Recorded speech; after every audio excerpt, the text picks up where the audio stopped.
Hello everyone, welcome to Civil Prep. I am Krishna Gupta. This is a session based on humanistic geography. In the previous lecture, we have covered the behavioral geography. Under the behavioral geography part, we have looked at the mental map, the behavioral matrix, the development of behavioral geography, its application in the contemporary time. Okay, we have also seen at one of the case study which I have given that you could have gone through to understand the behavioral geography in detail. We have seen that how a psychology was introduced into the geography, and this psychological aspect it have resulted into it was studied in space, that how these phenomena can be studied in space, and it will result into the development of one of an important topic for us. Okay, that is the behavioral part. Now the next important aspect of this perspective in human geography is the humanistic geography. Now, humanistic geography is one of the philosophical aspect which helps us to understand that how geography have moved further and how it went away from the quantitative revolution. Now, in the behavioral geography, what we have seen, one important aspect here, that it consisted certain aspect of the positivism. The behavioral geography, it consisted the aspects of the positivism. Therefore, it was also called as neo-positivism.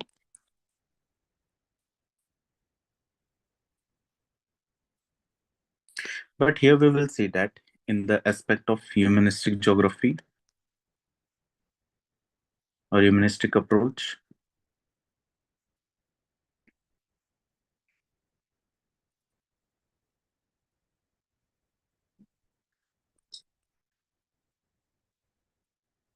okay, you can see here that the geography become one of an important part where the aspects of the human beings like religion, the belief, human emotions, they came into the part as the central theme.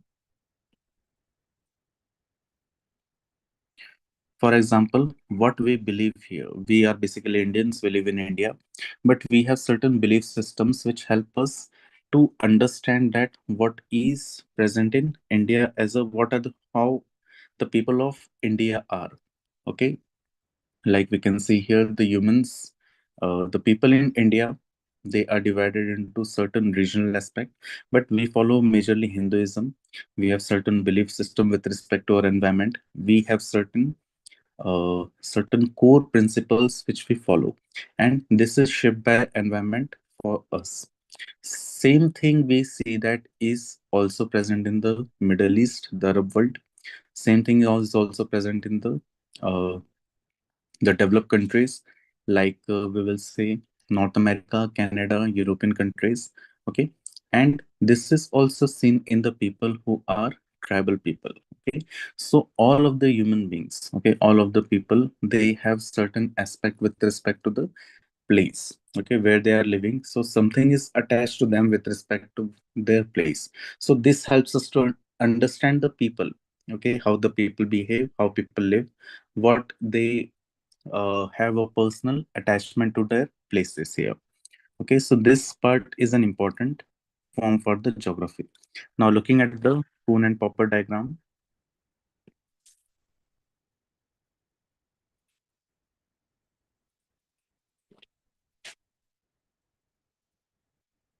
Okay, so I'm drawing this diagram so that you get this diagram as you understand this diagram very well. Now before starting this lecture, the PDF I'm using here, you can go to you can log into civilprep.in.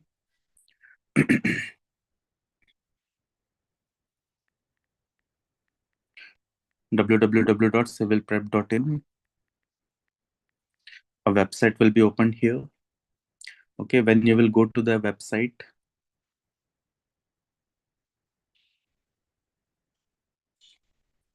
okay, under this website you will see here, for example, it is asking for login. So I have my details which is already present here. You have to either register yourself or you have to log in yourself. Okay, when you will log in here, you have to go to my account. Okay, or you can go to this course here, the course you have enrolled. Okay, for example, I'm going to my account.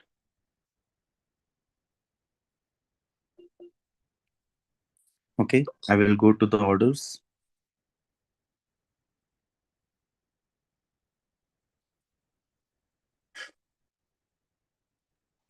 Okay, so here we have this part, account details.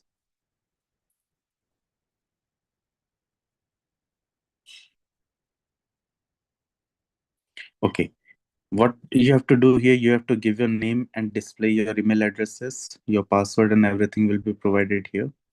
Now you can go to the courses.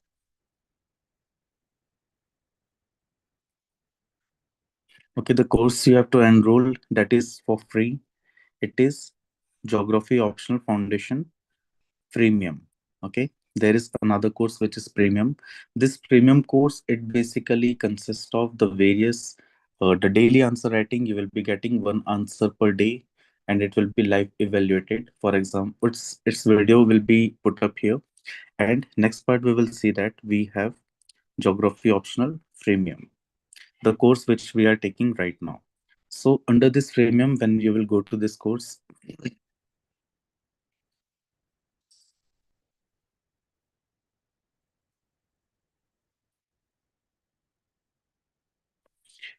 you will see a section of curriculum. When you will tap into the curriculum, for example, today's lecture is humanist approach in geography. I will open this part, humanist approach in geography. You can see here the same PDF that I'm using here for teaching you. Okay, so here you can tap on this PDF, you can download this PDF and you can use it for your study. Okay, this PDF, it is consisting of the material which is for the basic part. Now, this geographical aspect, it also consists of a value-added material, where for the humanistic geography, you will be getting various value-added materials. You'll be getting test also. Test will be based on 5 to 7 questions, and one question per day will be also present here. Okay, but this is present as a part of the premium feature. Okay, this is present as a part of the premium feature. I will provide you that also.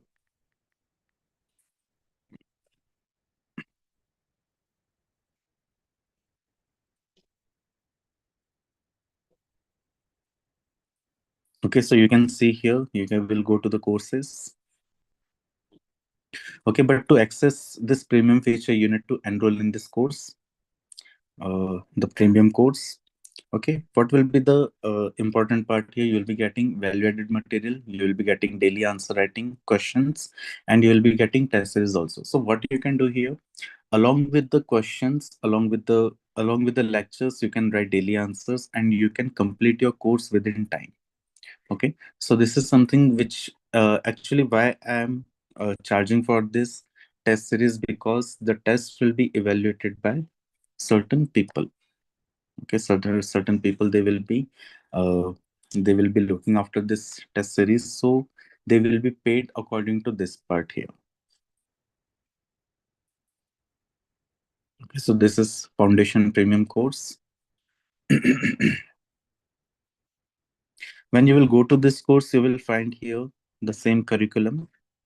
Under the curriculum section, you will find here certain assignment. For example, assignment 1, perspective. For perspective 1. Okay, you will find this. You have to start the assignment. For starting assignment, you will see here.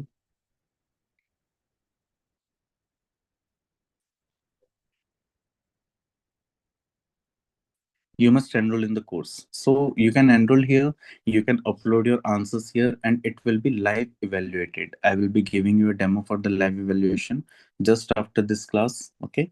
Uh, May I know who is present in the class right now? Please put a hi on the comment or the live chat box.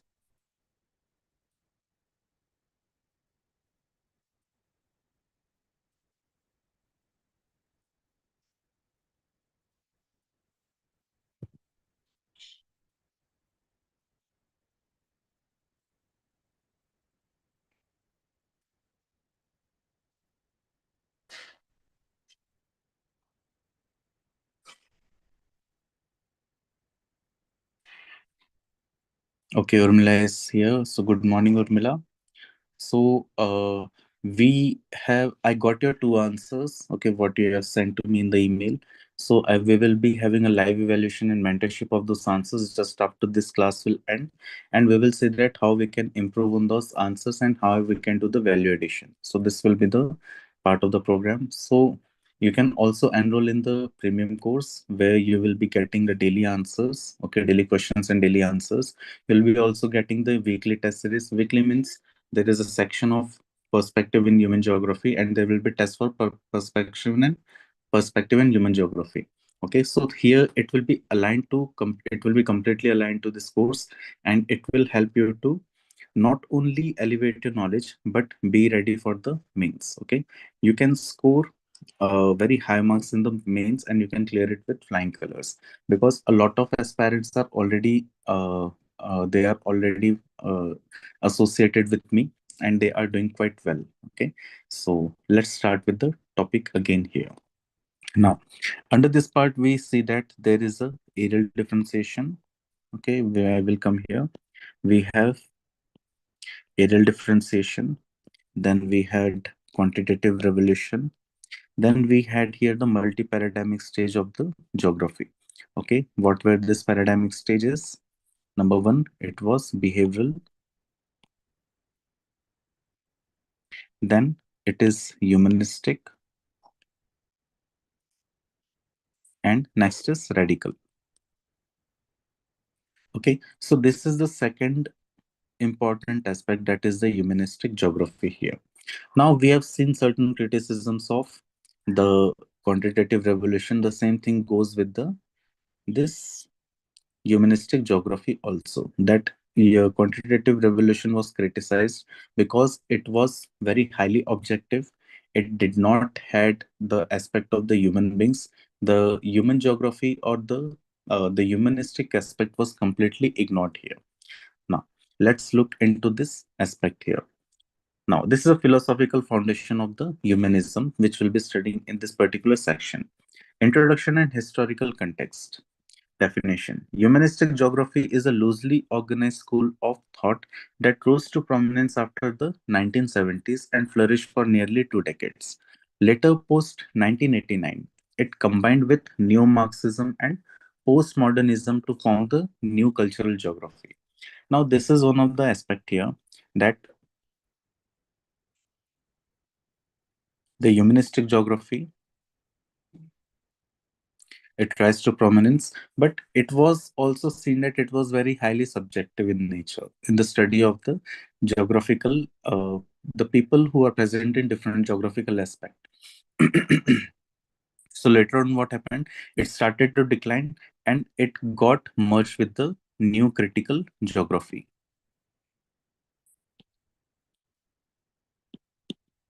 New critical geography, which also consisted of the neo Marxism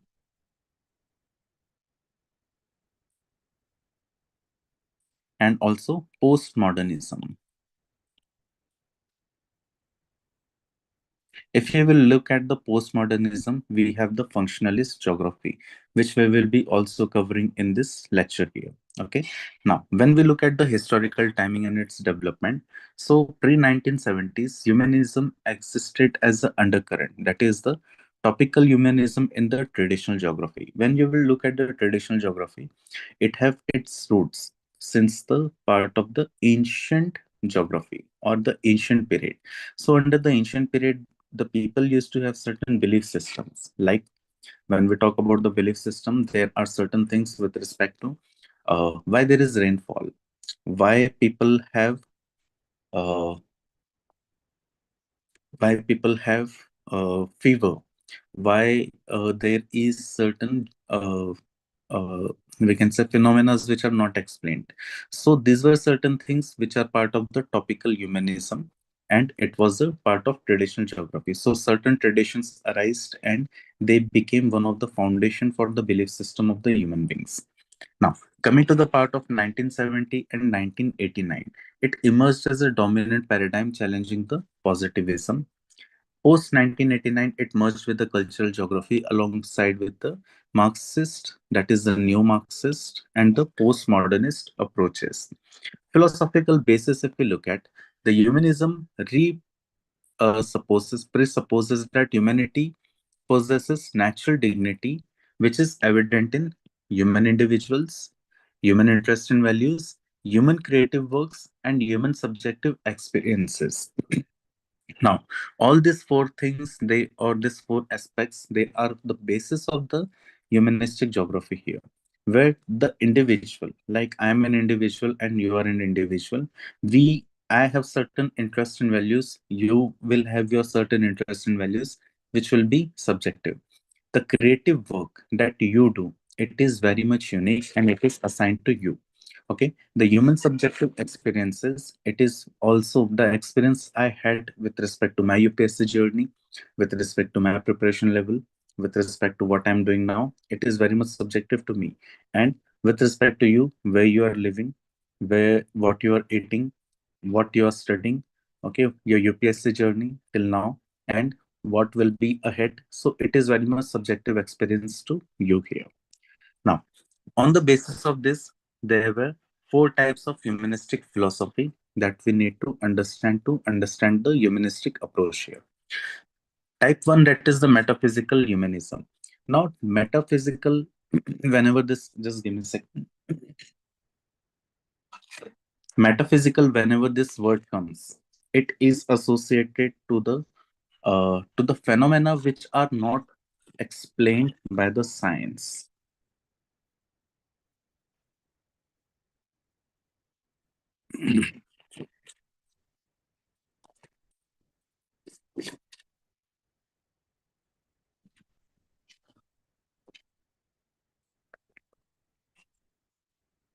Okay, it is associated with certain phenomena which are not explained by the science. Like its origin occurred in 14th century in the Christian thought. The core claim was man and women made in God's image.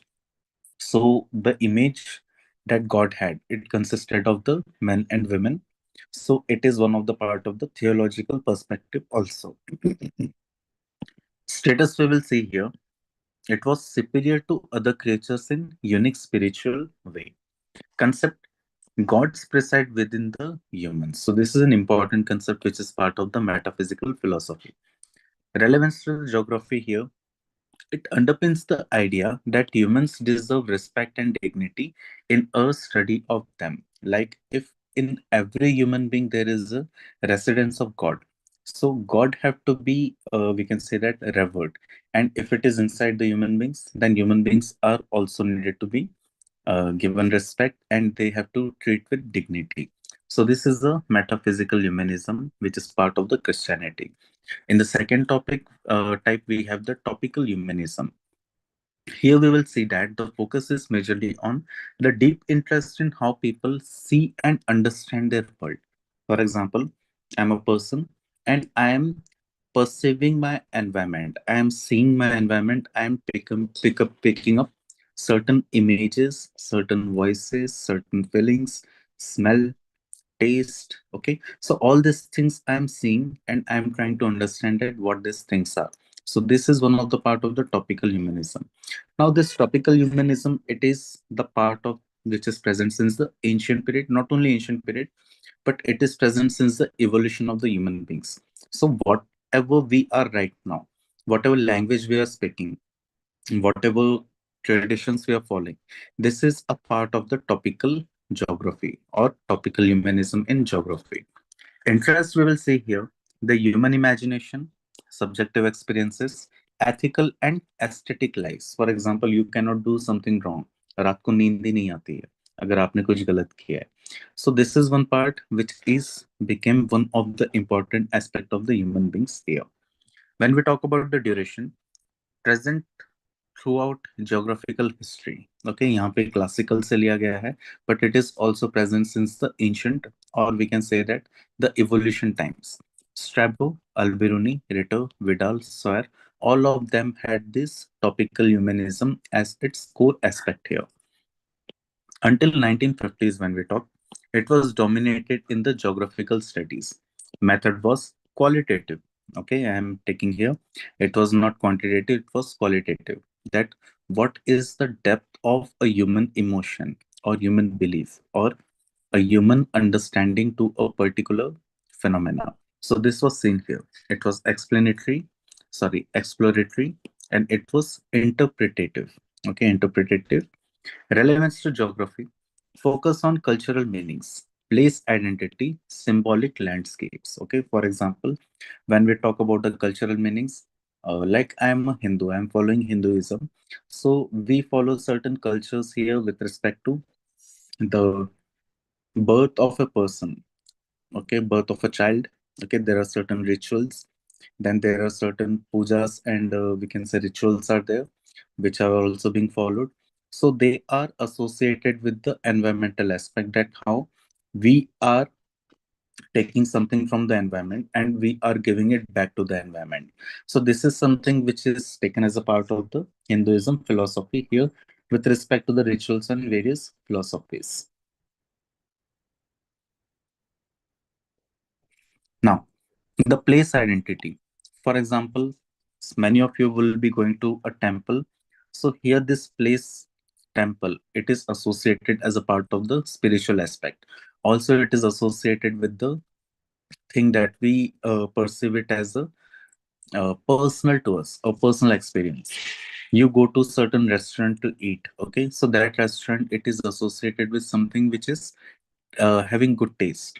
Okay, then symbolic landscapes like uh, there might be schools, there might be certain places where you and your friend might be going and you would be enjoying. So that place is taken up as a part of the enjoyment, okay, aesthetics. Or we can also take, if you go to movie, so that is a part of, we can say, that is a part of the entertainment. Okay, okay, Sneha SH04. Hi, welcome to Civil Prep. Okay, we will talk about you and this part later on. Okay. Now, next is methodological humanism. What is methodological humanism? There is an argument that scientific method, that is positivism, is not the only road to knowledge. Okay. Here, there is something which went against the positivistic stance here, and it became a anti-positivistic. Okay, anti-positivistic means the scientific method, or we can say the scientific determinism or the positivism is not the only road to the knowledge. There are certain other roads which give us knowledge about the human and human experiences. Here we have methods like uses empathy, okay, or emotions or understanding of emotions, interpretation of human beings or any other phenomena, and the critical judgment, like what is right and what is wrong. This is very much subjective. For example, if four or five people are sitting there and there is we can say one pizza which is one single slice, so who will be eating that particular pizza? Okay, if we want to take a judgment, so this judgment is very much critical, because all the five people, they are hungry, all the five people, they want to eat pizza, all the five people, they want to experience that pizza here. Okay, so there is a critical judgment. We have to do a very important exercise here to see that how that pizza can be distributed among the five people. Now, here goal is understand phenomena from inside at as experienced by the human actors. Now, this is a very important line here. Okay. For example, there is God. Okay, God is there. Or we can say that uh, when I talk about emotions, God is a very, we can say it is a very broader topic. We will go to a smaller topic like emotion, like angry. Okay, so I am saying that a student got angry because he was not given a proper feedback on what answer he has written or she has written. So in this aspect, what happened? That person is going through an anger stage. So this anger stage, it is experienced by him from inside or her from inside. So this is something which is the goal of this particular methodological humanism, that a person has to go to a through a particular stages. where he or she will be understanding the environment and experiencing something from within, not from the outer side. So what, when I'm eating something, so that thing is an object, what I'm eating, but what taste I'm getting, what smell I'm getting, what important experiences I'm getting from that particular thing what I'm eating, that is very much subjective to me. So that is the methodological part here. Relevance to geography. It justifies the qualitative methods like interview, observation, interpretation as legitimate geographical inquiry here. Okay. Now, this is present during the quantitative revolution. It remained as an undercurrent in the work of Wright, okay, Lowenthal, Platt, and Brock. Okay, so these are the four important, we can say, theorists who are attached to the humanistic geography and who had been working continuously for the development of humanistic geography. Now, after this comes the fourth stage, that is the philanthropic humanism. Now, philanthropic humanism is one of the, we can say, one of the school of thought which originated in the 18th century, where the enlightenment has taken place. Enlightenment, like what? For example, there were certain people who became quite rich. So these rich people, they saw the issues in society. So they developed a philosophy. After developing the philosophy, they saw that if the people are helped, so this will be an important work of philanthropy for their improvement. So there were certain, we can say that what we do in the contemporary time, like charity, like there's charity, there is certain people who are getting, we can say, employment. Okay, charity, employment, then work, then food, etc. So this was something where people used to start sharing with people. Okay, so here we see that there is sharing. So under this sharing aspect, what it was seen that there was an experience which was also taken, which was also experienced by the people who were rich. Okay, this is just an example. There are also poor people who were helping people so that they were getting into a certain experimental science and they were experiencing something with them. Okay, so union here we will see that is the metaphysical humanism. It combined with the experimental sciences here. Now, claim the human dignity demands improved standard of living. Okay, so here a human dignity which is present within us, which is a part of the metaphysical humanism, it was demanding a standard of living like basic food, basic home, then basic employment, then we can say basic standard of living, certain part of land where they can do agricultural practices. Okay, at particular that time, because 18th century was more towards the agricultural part here. Then role, natural and social sciences should work towards the human emancipation. Okay, so the natural sciences as well as the human sciences and social sciences, they should be working towards the human emancipation there. Then problem in the post 1970s humanism. Okay, we are talking about the philanthropic humanism. While claimed as motivation, humanistic geography remained too philosophical and didn't achieve the practical philanthropic goals. Now, what happened after the 1970s and 1980s? Like earlier philanthropies was like the people used to give something to other people, but these things were taken into the consideration and it were kept majorly secret. Now what is happening? People are giving in the form of charity and it is marketed. Okay, it is marketed. Okay, when I'm giving something to certain people, so this should not be biased. Biasness should not be there. But post 1970s, the factor of biasness was also added into the philanthropic work. Okay, thus we see that the actual goal of this philanthropic humanism, it was not achieved. It was not achieved with the work of the uh, last 250 to 300 years. Therefore, this also became weak and it started to merge with the cultural geography as we have seen before. Now, next point is the philosophical underpinnings, that is four school of thoughts here. Now, as we see the types of the humanism, okay, we have seen four types of humanism, that is the metaphysical humanism, topical humanism, methodological humanism, and the fourth part is the philanthropic humanism. These are the four parts. Now, the four different school of thought which also defines the humanism or humanistic geography are: number one, phenomenology, which was given by Edmund Husserl. Number two, the existentialism, which was given by Jean-Paul Sartre. Number three, that was existential phenomenology given by Martin Heidegger. Number four, the concept of idealism. Idealism, we will see that it is also rooted in the Kant's work. Okay. Now, let's discuss them one by one. Phenomenology, a philosophical approach believing superior knowledge comes from understanding the phenomena, not reducing to a component parts here. Okay, so this is a very important part. For example, I need to know certain knowledge. I want certain knowledge.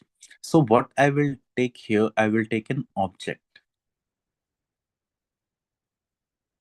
Now, this object, when I am studying, it becomes a noumena. Okay, this will become a noumena. When I am trying to study it from the various perspective, and I can see that I have given certain details here, which are now accepted by most of the people in society. So this noumena, what I have studied, it will become a phenomena. Okay, but to understand and experience this phenomena, every individual who have accepted this phenomena, they have to personally experience them. Okay, so this is was something which was an important basis for the development of the phenomenology, where the phenomena were understood, they were experienced, and here how this phenomena it started to pick up the various parts, and these parts, when they were understood, it become a complete whole here. Okay, so this is a part, and this complete part, it is a whole, the accumulation of the part. So this has explained us what is actually a phenomena and how this phenomena works here. Now, it was critic of science. Science is reductionist, it breaks into parts and loses wholeness. If I want to study the winds, I want to also look at the Coriolis force. If I'm looking at Coriolis force, I will be looking at the rotation of the earth. If I'm looking at rotation of earth, I need to understand that how this momentum and inertia it is resulting into this rotation, then its gravitational association with the sun, that how sun, what is the gravitational pull of sun and what is the speed of the earth, and this is resulting into development of a one particular path on which the earth is rotating around the sun. Okay, but second question is, what was the initial force which have resulted into the movement of this earth around the sun and which have made this balance in the contemporary time?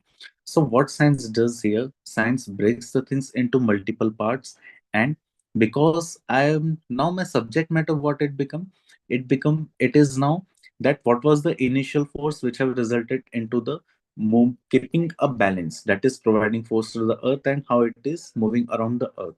So in this manner, what is happening? My subject matter changed. Okay. The question was how the winds are moving. And now what we are studying, that how the earth is, what was the initial force where the earth was started moving around the sun. So this was something which made this phenomenology very much, we can say very much deep here. Okay, so it became reductionist. So this approach what we take here, it is called as a reductionist approach. Then second was the realism, that is the positivistic approach. Is just one way of understanding, not superior. Now realism is what, the positivist like the science. Now I will try to explain all the phenomena from the perspective of science. Now, there are something which cannot be understood, which cannot be explained from the perception of science, because science in itself, it is still a development. Now, this rotation of earth around the sun, okay, there is rotation is taking place. Now, how the sun came into existence, it is another question. When it came into existence, from what same sun came out, and it became one of the important cosmological body. So these are something which is a part of the knowledge, but it is not explained as a part of the whole here. Okay, this is not a very much superior understanding which is provided here. Okay, so this is a realism. Realism is what that is explained by the science, the reality what it creates here. Now, it cannot capture the essential meaning of a phenomena. Now, phenomena, what it can be in essence, what it can be in reality, and what it can be, that what I have experienced with respect to phenomena, that is not actually captured in its complete meaning. So that was something that is the, and that's why it was the critic of the science. Now, second is method is the transcendental reduction. Now, this is an important aspect here for from the humanistic perspective. It suspends our empirical, rational, and scientific judgments. Whatever the judgments are given on the basis of data, on the basis of the rationality or the logic, or the scientific judgments applying the law of gravity, applying the law of, we can say, the centripetal force, the development of various aspects here. So all these were suspended in this transcendental reduction. It brings to light the essential intentional contact between the consciousness and the world here. Now, under this aspect, it was very much important that something was brought to light, which was essential intentional contact between consciousness and the world. Now, consciousness and the world is like what I have inside my mind. Okay, my mind, not my brain. Okay, understand this thing, what I have inside my mind, not brain, and how it is perceiving this complete world. That is something which is related to connecting my consciousness with the world. So this was something where any phenomena which is taking place in the space or time, it can be connected to my consciousness here. So this was something which was very much meaningful for the humanistic geography, which was transcendental. Okay, transcendental का मतलब, transcendental meaning that whatever the changes are taking place, okay, these changes have to be experienced. Okay, these changes have to be felt and experienced. So this will give a meaning that what my consciousness is experiencing with respect to that change which is taking place over the world. So that is the transcendence. Next is it strips away unnecessary meaning to reveal the core essence here. The core essence which is present in the geography, it started to take it off from the geographical aspect here. So unnecessary means why this land is having river in this format only. So this is an unnecessary question. We need to understand that from where the river is coming and what is the slope and how this river it is going through the various structures here. So these structures can be understood and the course of river can be understood here. But why it is like this only? This is an unnecessary question which was ripped off. Now, looking at a geographic example here, rather than reducing the religion to a sociological variable, understand it as a lived belief system varying by individual, which was taken as the Tuan's approach. Ye for Tuan, he is one of the pioneer geographists who was associated with the humanist geography. Okay, so he has given this particular, we can say, example of the religion where he have studied the religion, he has studied the belief system, and he have created the concept of the place and placelessness. Application in geography. Focus on how people experience and understand places. For example, a place which is temple, a place which is restaurant, a place which is movie theater, a place which is library. Okay, so all these places they are present in a particular city, and how people they are experiencing this place. First thing, to experience them, you have to go to that particular place. Okay, then only you will be able to understand that what is a lived experience.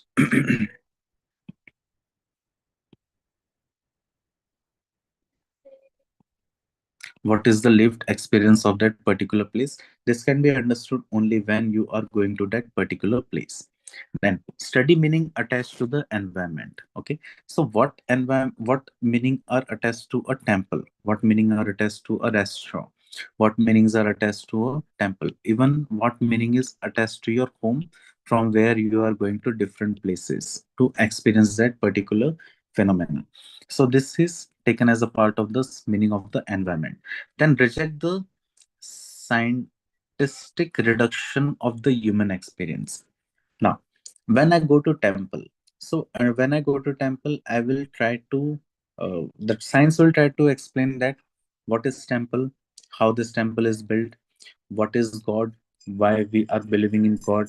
Okay, there is something uh, which is told by certain people of the science. Okay, and how we are perceiving this. So we don't need to go to that particular method function here. We need to only look at the transcendence here, that this is temple and this is me. How I'm experiencing when I'm going to a temple, what is my belief system with respect to the temple. So this is one thing which have to be experienced when we, this has to be taken up when we are going to a temple here. Okay, now next part is existentialism. Existentialism, what this philosophy is, for example, you are a human being. You, before human being, we are a person. Okay, I'm a person. My name is Krishna Gupta. If I detach this name from this person, what will happen here? There will be something which is resulting into my identity crisis. Okay, so as a person, I'm existing, but this existence, it is attached to an identity. My identity is built around my environment.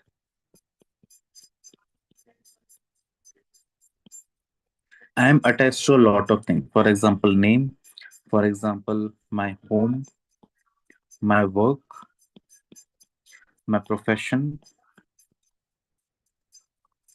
Okay, what I am doing in my life. Okay, so all these things I'm attaching myself and I am giving myself an identity. By doing this, I am giving myself an existence. Okay, so there, here we have, I have an existence for myself. So let's look at this. There is a central dictum here: existence precedes the essence. Okay, what I am doing anywhere, this will be seen as a part where I have to be in existence first. Therefore, existence precedes the essence. This is the central part of the existentialism. How this is thought, we will be understanding here. Human first exist, then creates their essence through their choices. Okay, as I have said here, I am attached to my environment here. No fixed human nature. Humans are fundamentally free. Okay, so this philosophy, the existential philosophy, it provides us a thought that humans are fundamentally free. But are they really free? Are my choices actually my choices, or it is developed by an environment? So this is a question where we need to understand that how this existentialism, idealism, and here we can say the existential phenomenology, they differ from one another.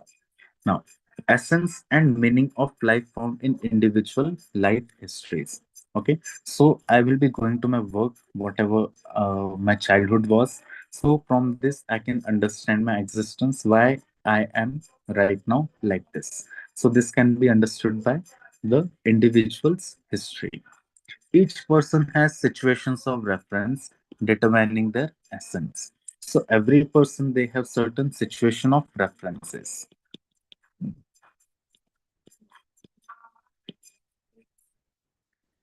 So this situation of preferences, they helps in determining the essence of that particular, the essence, like essence is what? Essence is like what is the I can say the core me, okay, core me, or what is my understanding with respect to life. So this is a part which is an essence. So essence can be seen in everything. Like my essence with respect to UPSC, my essence with respect to eating something which was very special to me, my essence with respect to living a life which I am living right now. So this becomes one of the central part of the existentialism. Key concepts or situations of references, historical and social context within which individuals act. So this is something which is defined by my environment within which only I am doing certain activities. I will not do certain activities which is outside my social context and historical context. So this is seen in the human beings here. These situations shape but do not determine individual choices. Okay, so whatever the my upbringing was, this will determine that how I was basically shaped into. But what I will do in the future, this is not determined by that particular historical part which was present with me, but it will be present, it will be determined by what choices I will take here. Now, people create meaning through how they respond to their situation. For example, in a particular situation, I can be angry. In the same situation, I can be disgust. In the same situation, I can be happy. So it is with me. It is my upbringing. It is my historical understanding of those situations that will realize that what my reaction or what my response will be to that situation. So this is also seen as a part of the existentialism. Okay, this is an important part here. When we look its application in geography, we will see the human geography must account for individual agency and freedom here. It cannot reduce the human behavior to external structures alone. Geography is about how humans create meaning in specific situations. Now, this is a very important point here. Geography is about how humans create meaning to certain situations. If in a particular situation, a certain number of people came together and they have taken that we want ourselves to be ruled in the form of democracy. So a way of living was created in this form, and democracy got birth here. In the second aspect, we will see that certain group of people came and they said that the gold will be the basic unit for the barter system and for the exchange. In a certain situation, certain people came and they saw here that we will be eating wheat and rice as the primary food. So this became our primary food here. Certain people came together and their choices came as a part of they will be practicing a particular religion, which is Christianity. Okay, so here we see that the certain choices were made by the people, and it was it was seen that how these humans they have created their specific choices in the specific situations. So this was particularly built upon an experience. What they have experienced in those situations, what they have experienced in those situations, the outcome was likewise. Now, the place identity develops through existential choices individual makes. For example, for the democratic pillar, we have a parliament with us. For a gold choice, we have an RBI. For the wheat and rice choice, we have uh, farms. For the religion, we have temple. So for all the belief system, we have certain, we can say that we have certain place of identity, which is basically a part of the symbolism. Okay, this is basically a part of symbolism where For every thought of us, we have one or the other kind of the places through which we attach to that particular situation which we have created here. Now, this is an important aspect of the existential geography. Now, after the existential geography, there was a existential phenomenology which was given by Martin Heidegger. Okay, Martin Heidegger, he has given the concept of existential geography, which was a bit different from the existentialism. He have asked a core question: what is the meaning of being? What does it mean to be? So, meaning of a being, or the meaning of to be, what this is. So, this was something where he has taken the roots to the ancient geography, and he has taken this part to the hermeneutics. Okay, hermeneutics methods were used here to answer this particular question. Okay, I don't know you are aware about it or not, but there is a school of thought. Okay, the school of thought. Just give me a second. There is a very important school of thought which is called as, which is based on the thought process. It is not based on something which is defined by science or something.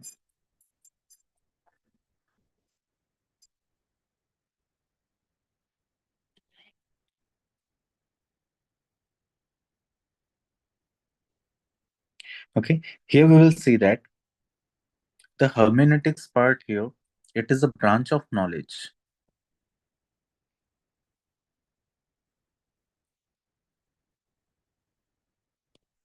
that deals with the interpretation of situation.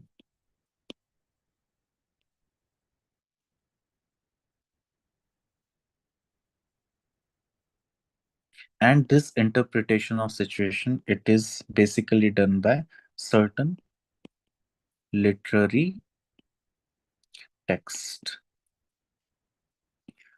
It is based on the text. It can be Bible, it can be a book on the living way of life.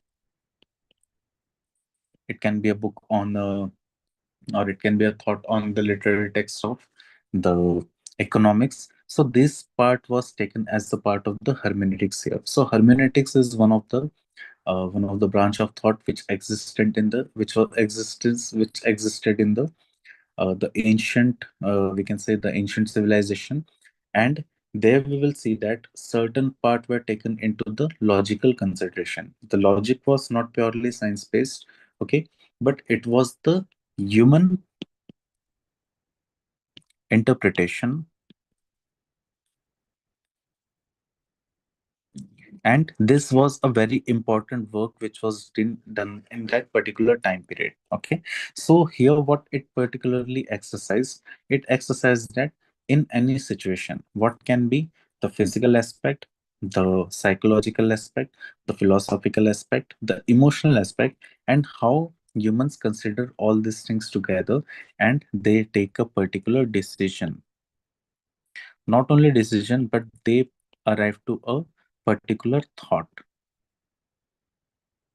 So this was very clearly specified in the hermeneutics, which is a literary text. Now, phenomenology uncovers forgotten fundamental structures of being here. So phenomenology, what it used to do here, what it did, it basically forgot the fundamental structures of a being. Like we human being, we are associated with something, that is our consciousness. Okay, consciousness. But there is a something which is also beyond the consciousness, which is called as descent. Okay, descent is something that is the original condition of being there or being in the world. Okay, so this descent, which is beneath the consciousness. Okay, we human beings, we in our basic part we have consciousness, and the basic part of consciousness, and inside it there is descent. So this descent, it is when it is born. Okay, for example, in a child is born. So inside this child there will be a consciousness, and inside the consciousness there will be presence of descent. That will be the original condition of being born into this world. Okay, so this was basically seen as it was missing in the part of the phenomenology, or we can say the existentialism. So here the existentialism and the phenomenology, they were combined together to form this existential phenomenology here. Now, this was a basically revolutionary insight. How it can be understood? World doesn't consist of entities recognized as things. Okay, so here it just does not consisted of the entities which are recognized as things, but it consisted of something which is recognized in our mind. It is recognized as a part of our existence. Okay, rather entities are used before they are recognized. Okay, now this is something which is tricky. There is something. Okay, so this is an entity. This is my consciousness. Okay, so this thing is happening inside in consciousness. इसे बहुत ध्यान से समझना, मेरी बातें बहुत ध्यान से सोचना, मैं सुनना मैं क्या बताने वाला हूँ. Okay, this is my consciousness and what my consciousness can do, it can see something, it can listen to something. Okay, it can taste something, it can smell something, it can touch and experience something. Okay, now when I'm watching something, okay, I'm watching a thing. So this thing, it is an entity which is present before my eyes right now. For example, this is a wallet. Okay, this wallet is present before me, but what this existential phenomenology says that before this wallet, it is present inside me in the form of an entity. It was already present in my consciousness. It was already present in my consciousness before it came into existence.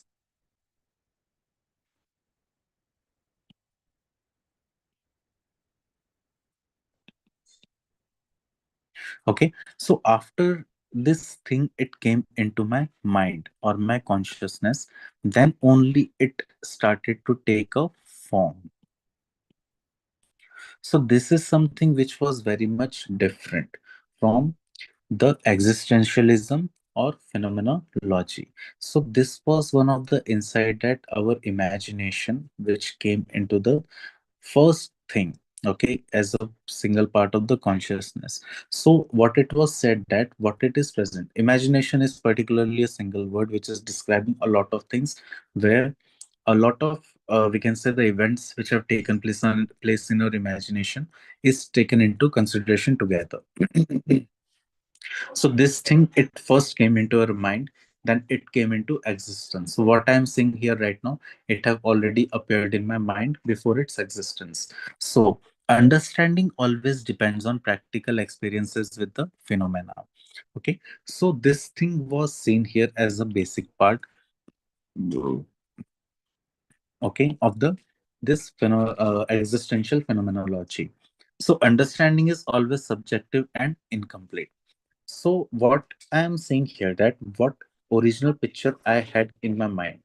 So this original picture, this gave me a certain insight of that particular phenomena, which used to, which will happen or which will take place. So this is not just with an entity, but this thing or this thought, it also goes with a lot of things, like what I will eat, what food I will eat, what uh, what will be my basic part here that will be done for tomorrow. Okay, what book I will read tomorrow, what topic I will be doing tomorrow. So these things were taken as a part of the existential phenomenology, which first comes to our mind and then it is taken to the part of the reality.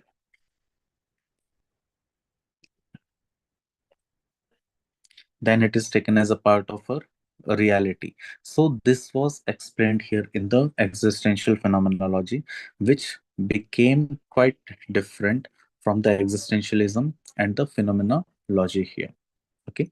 Now, two components of existential spaces. One was the partial space, and second is the situation of reference. Now, number one, net relationship between the human and environment, that is man and the world. So in this particular aspect, what we will see that the existential space, that what is existing in my consciousness. Now here we need to understand that whatever is happening here is also present in our consciousness, and it's also present in the reality that we see here. So both the things have to be taken into consideration while understanding the existential phenomenology. Here, number one, net relationship between human and environment, that is man and world. Okay, second, world is object of human concern. Whatever we see in the world, it is just a object for us. Okay, it is very much objective for us, and if we are seeing is it in the form of the objectivity. Always partial because based on subjective, incomplete understanding. Yes, this is very much true. The third point, whatever understanding of us, of the world is, to us it is always partial and incomplete. For example, if we talk about the development of what human beings or what we are. Okay, for example, what organs we have, what thoughts we have, what things are present in our mind. So these are something which are basically partial in nature. They are not complete in nature. In fact, the understanding of human beings with respect to consciousness, okay, it is partial and incomplete. The interpretation of human being with respect to sleep, it is also partial and incomplete. Okay, the human being's perception with respect to the consciousness, it is totally incomplete. Okay, there are certain people who specifies that what consciousness is, how consciousness works, what is present inside the consciousness. So it is just something which is related with the consciousness and their understanding with respect to consciousness. But how we individual as consciousness is also subjective. My consciousness is different from your consciousness. It is not like my consciousness is attached with your consciousness and we can share our data like Bluetooth from one system to another system. It is not like that. But when we speak to each other, when we share our thoughts, when we share our actions, we share I will share my consciousness with your consciousness. Like I'm doing it right now. I'm sharing my knowledge with your knowledge. I'm sharing my experience with your experiences. Therefore, I'm sharing my consciousness with your consciousness. But it is also quite subjective in nature that how I am sharing here and how you are perceiving that same thing. So this is very much partial. This is incomplete, and this will always be incomplete in nature. Okay. Now, it is different for each person based on the experiences and interests. Okay. It is also true that it is different for each person. For you, it is different, and for me also, it is different here. Now, second part is the situation of reference. Number one, historic conditions within each actions arise. Partial space exists in reference to these situations. Context shapes possibility of experience here. Now, let's understand this in a better way. Number one point, historic conditions within which actions arise. Now, what action I will take in the futuristic aspect, it is defined on the basis of what I have experienced in my past. For example, I would like to ask you that why you are pursuing UPSC examination. I want an answer to this question that why you guys are going for the UPSC examination. Just you can give your thought in the live chat box here or the comment box here. The aspirants who are going for who will be who will be watching this recording in the who will be watching this live session in the recording format, they can also put this views in the comment box.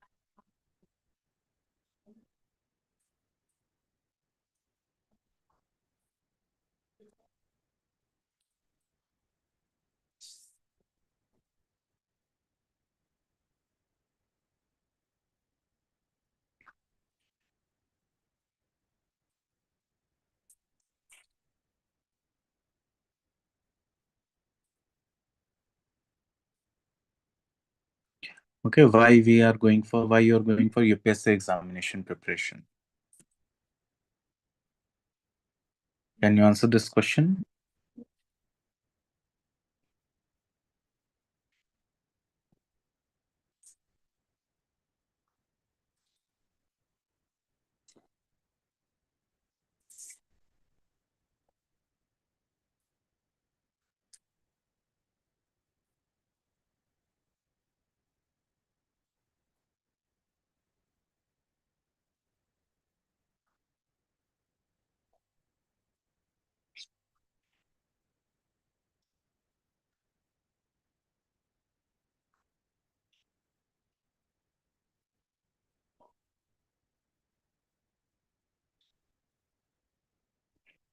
Okay, so we will see here that the I'm typing for state pieces to be independent, civil services, other aspects also.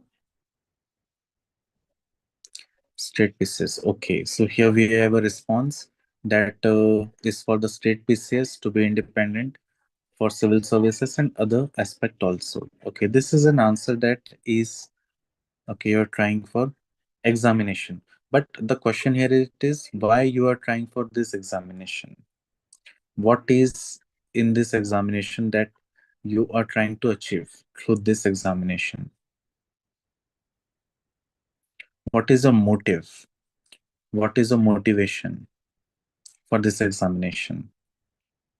Why only this examination only? You can also go for other examinations, like you can also go for a private job, you can also go for businesses, or you can go for something which you pursue with respect to your hobby. But why this examination only? Or you can say this state PCS or civil services.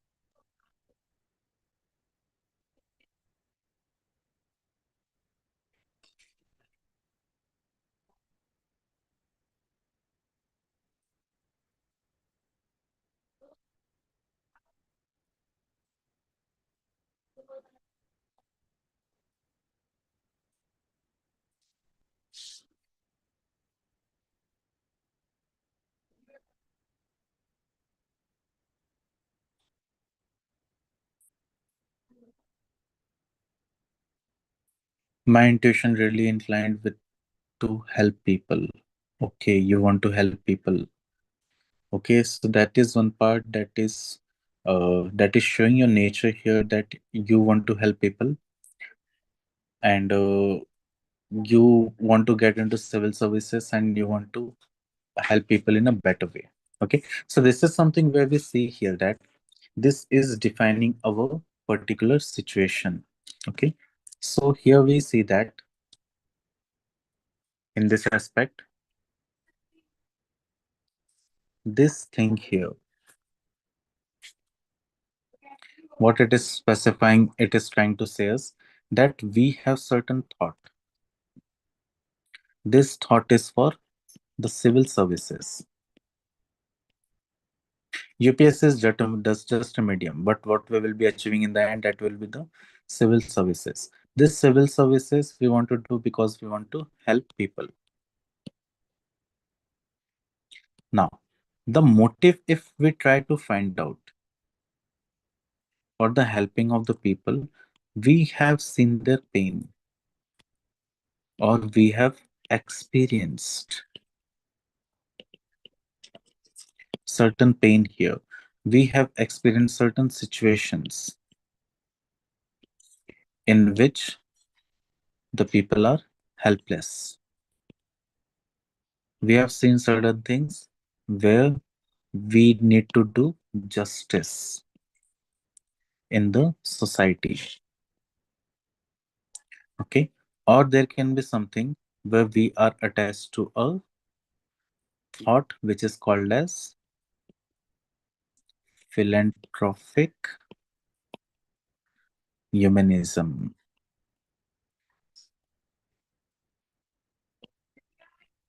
So, can you see here that your particular thought of helping people has its roots in certain or the other type of the geographical thoughts?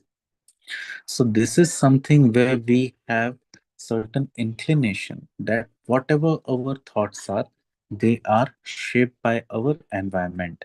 The experiences that we have felt within this particular environment, we want that particular thing, or we want to make provide a solution to that same thing here to the people or to the society. So this is what you have here, what you have in your mind. This is part of the philanthropic humanism here. Okay, so thus what we see in the particular life or the world life or in the life format, we see Lebenserism. Lebenserism, this concept was given by Lebenserism, this concept was given by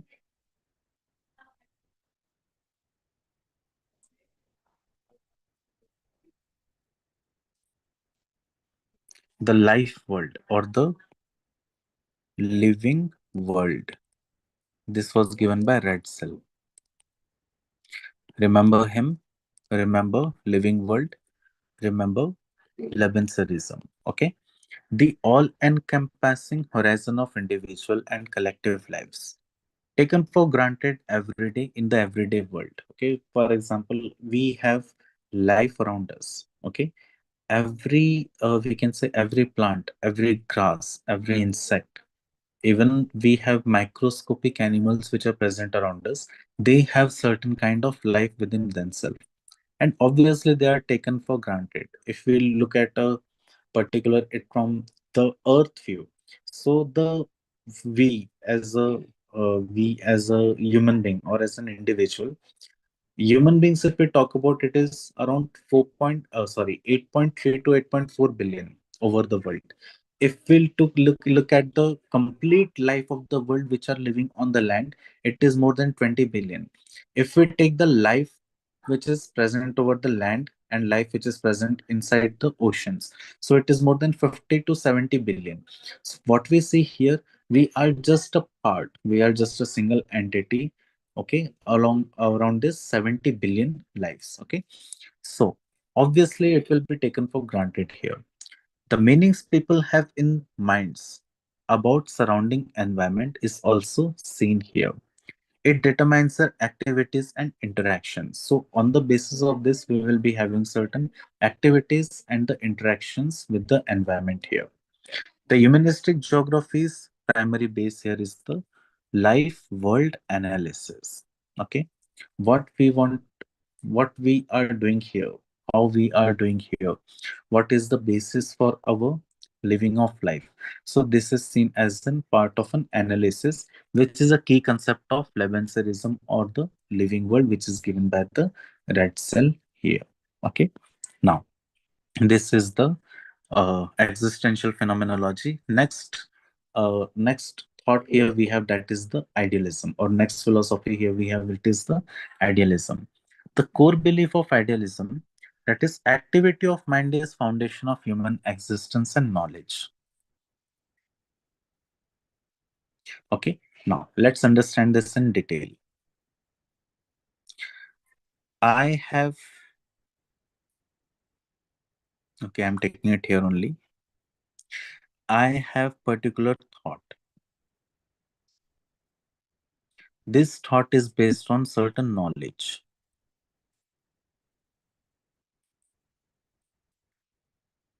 Now, for this knowledge, I will try to do my best to complete it or achieve it. Okay, I'm giving my best to achieve it or complete it. On the basis of this, I will set a standard. Standard of what? Of my actions or thoughts. My actions and my thoughts, they will be kept as such standard here. Okay. And I will try to bring the best thoughts and best actions. This best thought and best action, what I perceive through my knowledge, it is called, it is basically based as an ideal. Okay. This ideal is basically a murti. Okay, Bhurti, that is the highest standard. Okay, nothing can go beyond it. Okay, yes, it can be made better, but उनके ऊपर कुछ भी नहीं है. So that is an ideal. That is the highest standard for doing something or highest standard for a particular knowledge here. So this ideal, it is giving us a, this is giving us a thought of the idealism. Okay, now let's look at this part here. Argument for the idealism. Human behavior largely controlled by the mental activity. We have certain mental activity which is consistently going inside us every day. For example, as this class is completed, the next thoughts, they will, what will come into your mind? Let's write an answer. Let's look at the PYQ. Let's look at the book, that what is written in the book. Let's look at the certain real-time examples or real-world examples that are present over the journals or internet. Okay, so there will be certain mental activity, and within this mental activity you will be choosing one or other of the activity that you will be doing here. Now next is social sciences logically separate from the natural sciences. Now social science like polity, philosophy, society, geography, history, these are social sciences, and natural sciences are what? Chemistry, physics, biology, botany, zoology, geology. These are natural sciences. So what it is saying here, that under the idealism aspect, the social sciences like geography, history, polity, then society, they are separated from the natural sciences. Now, what is done here? We cannot use the same methods for studying humans as for studying of the nature. Okay, so under the idealism belief, what we see here, that the we cannot study the nature in the same way as we study the humans. Why? Because nature is something which is objective in nature, which is objective object in itself, and human is an observer. If the human is an observer, there is a kind of a subjectivity which is present within that human being here. But this subjectivity is not present within the nature. Therefore, the nature or an object, it is different from the human that is a subject. Okay, subject basically subjectivity here. So therefore, their understanding also have to be different. On what basis or on what method we can study the human beings here? So here, whereas 10, okay, he has given one of the method, that is understanding from within. So here, understanding human actions through rethinking, reconstruction of thoughts, okay, rethinking and reconstruction of thoughts. For example, I have done certain action here. So to understand this action, I have to see it from the different perception. That is, I had a thought, okay, I have changed my thought.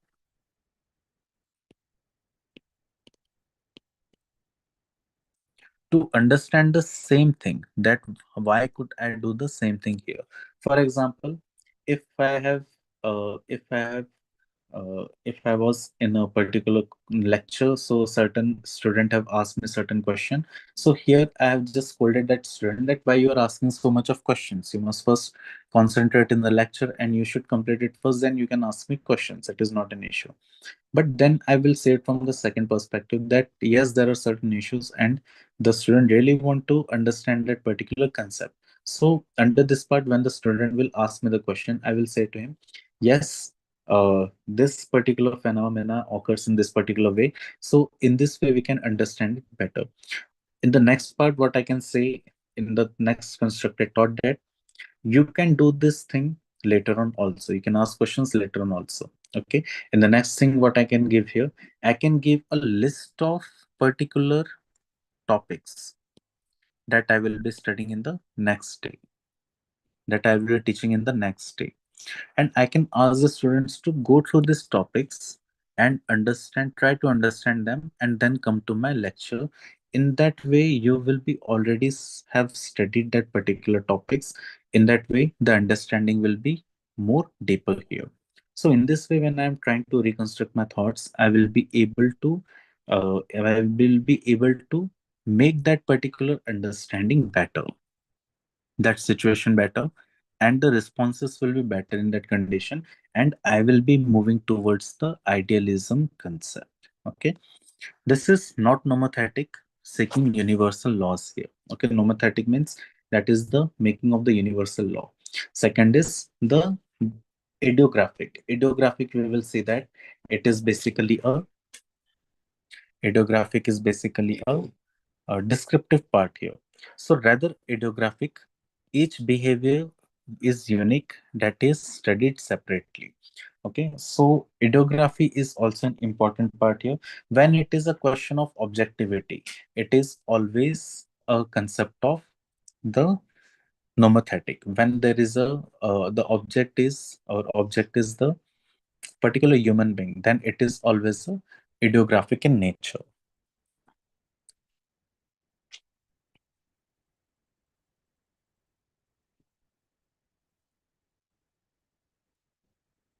Okay, so this is seen here as a part of the ideography and nomothetic. So in this part of idealism, we are going for ideographic rather than for nomothetic practice here. The researchers must interpret what others are thinking.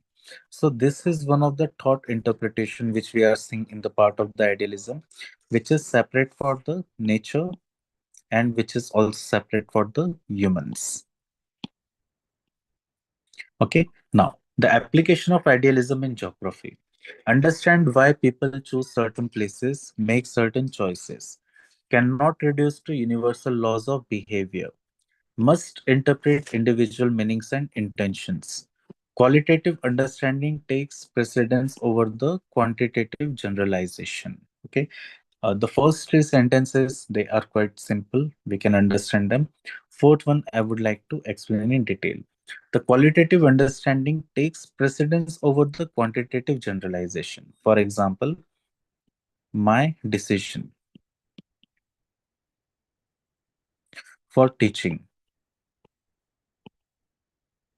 Okay, it can be seen from the subjective perspective and it can be also seen as a part of a objectivity. So in this way, I need to understand that what my subject matter is, what my particular thoughts are, what my emotions are, what my understanding of UPSC is, what my personal experience was. So on the basis of this, I will see that I have taken this subjective knowledge of that particular incident, and on the basis of which I am trying to make it a quantitative generalization that after after doing UPSC, if that student is not selected, he becomes a teacher. This is one of my quantitative analysis here. But in the second part, what I can see here that a student, if he's failed, if he is passed, doesn't matter. But the person who want to share knowledge, he becomes a teacher. So this is the another quantitative generalization from this part here.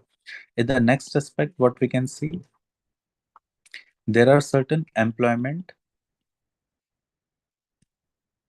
opportunities for the students who have done the UPSC examination, who have given UPSC examination, on the basis of which they can get certain employment, they can generate certain income.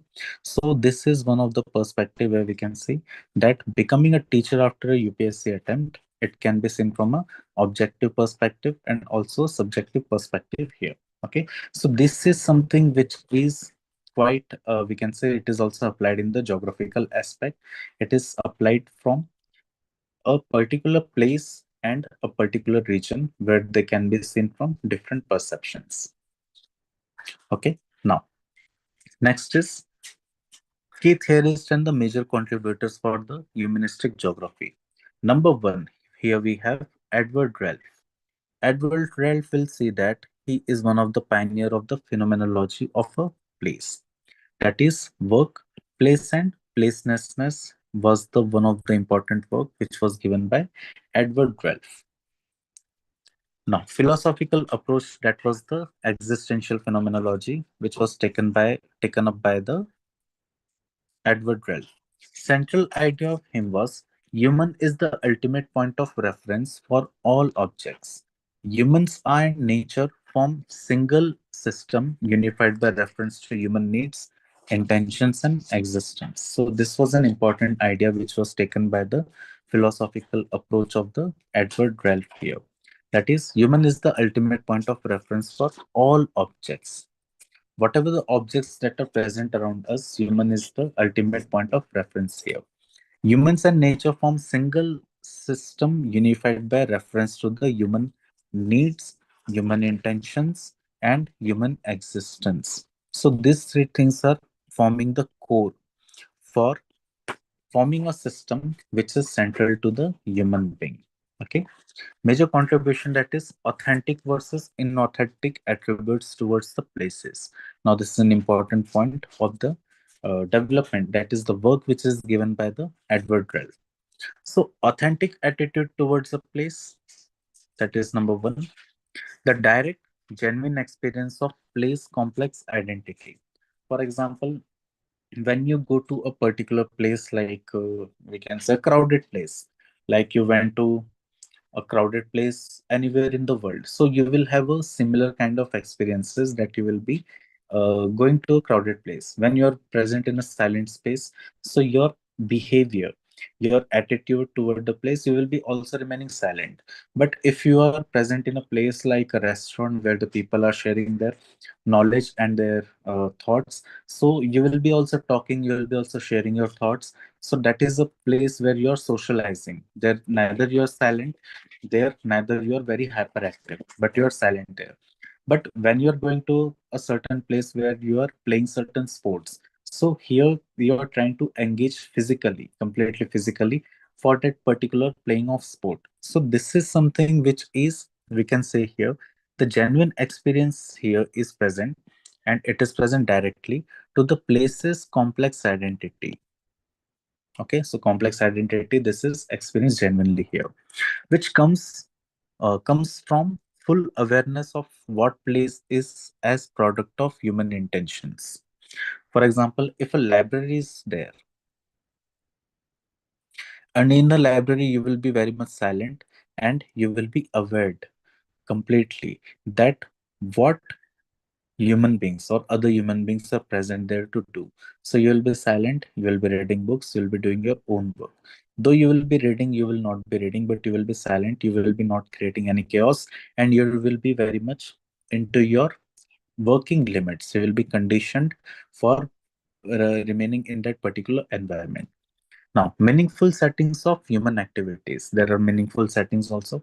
For example, if you're helping to other people, if you're not helping to other people, if you are just into your work, if you're just not into your work and into the others' work. So these are something which are the settings of the human activities, which are also based on their personal experiences. Then essential qualities which are needed here. Number one, being inside and belonging. These are the two important part here. If I'm feeling grateful for certain help which my, so I will be feeling that from my inside, and there will be certain belonging to that particular person or that particular place, that we share certain belonging or we do not share certain belonging. For example, I have asked in the previous lecture certain regions where you would like to go every now and then, but certain regions where you would never like to visit again. So there are certain places where we see ourselves to be belonging, and we do not see ourselves to be belonging there. Then here we see that there is a individual belonging, member of community belonging, Knowing this without need for reflection and take it for granted acceptance. For example, individual belonging. For example, if you are clearing this UPSC examination, you as a person will be taken into this UPSC examination. Okay. Now, second part we can see here, you are child of your mother and father. Okay. So here, this thing can never be changed that you are a child of your mother and father. This is an individual belonging. Then member of community belonging that I've given example of UPSC. Here, a lot of aspirants along with you are also selected there. Okay. So you are going there as a part of the community. Then knowing the reflection, knowing this without need for the reflection. You can take this part as a reflection or what you have thought inside yourself. So this will give you a sense of the belonging or not belonging into that particular need, okay, that we are talking about here. Like for need, you have told me that you want to help people. So is this belonging is fulfilling the need of are you helping people or are you not helping people? This is one part here. Then taken for granted acceptance. For example, if you go to your grandfather's or grandmother's house, there will be certain your siblings, there will be certain of your we can say uncles, aunts. Okay, so a lot of people will be there, and you are gradually accepted as one of the child of their children or their brother or their sister. Okay, so you are naturally accepted and take that is taken for granted. In the second aspect, you are going to certain place and it will be taken for granted that you will be assigned to this personal works, okay, or this certain works without knowing your consent at that particular point. So that is also one of the part where you are taking for granted and you are accepted for that particular activities. So this is one part which is an authentic attitude towards a place. Okay, this is authentic in nature. Example, villager in ancestral home travel in the forest, as I was talking about. This is a very authentic attitude which is shown to that places. Now, inauthentic attitude towards the place. When we talk about the inauthentic attitude, number one, the distorted sense of place. For example, if you are going to library and you feel that in that library there is the people, they are not only coming for study but there are certain other activities also going on. So therefore, what you perceive the image of a library, it is not same,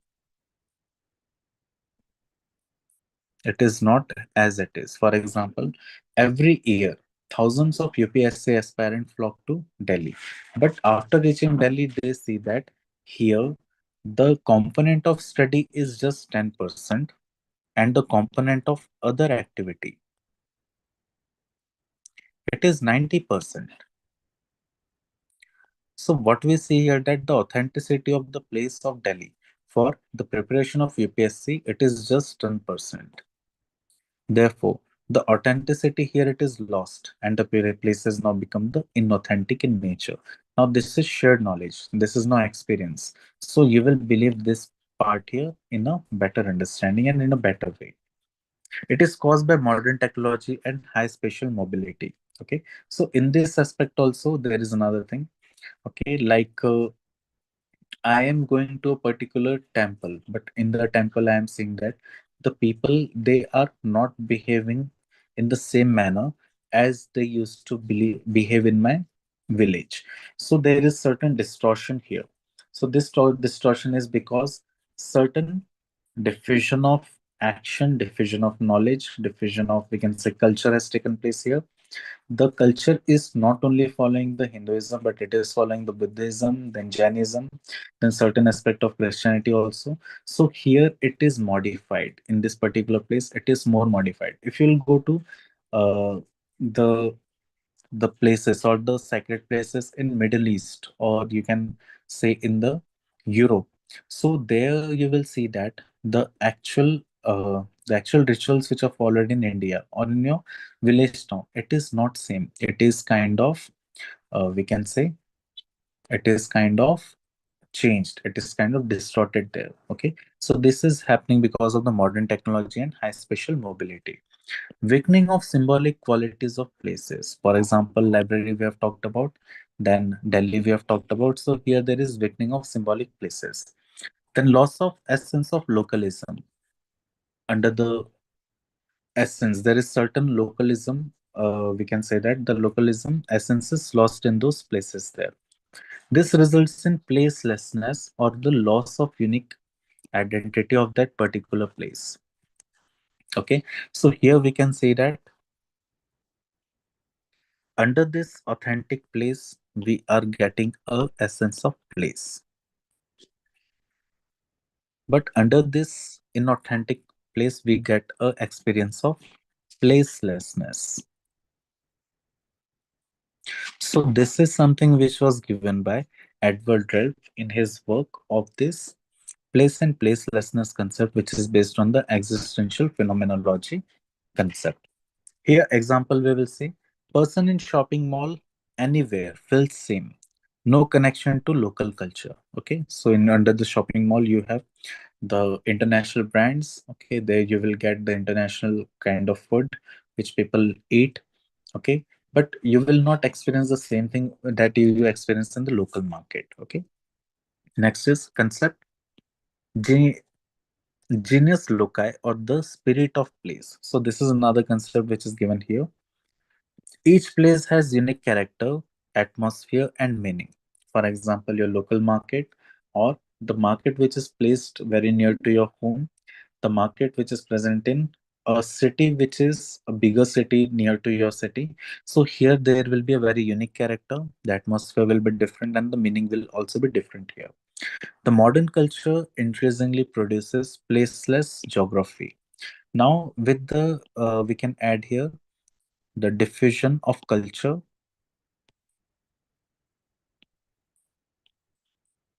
This has made the place in authentic mode because they have been modernized. Okay, whatever the systems have been following there, they have been changed in the contemporary time and they are modernized right now. The technological advancement paradoxically reduces authentic human attachment to that place. Now, uh, if you will go to your uh, if you will go to certain places where you liked them in when you were child, you will feel that they are not changed. Okay, they are changed to a certain extent, and you will find that the attachment you have to the feeling you have to those particular places, you don't have them right now. So this is something which is also present as a part of the placelessness concept here. Now the moral error is also present here, treating place as a mere location rather than meaningful center of human existence.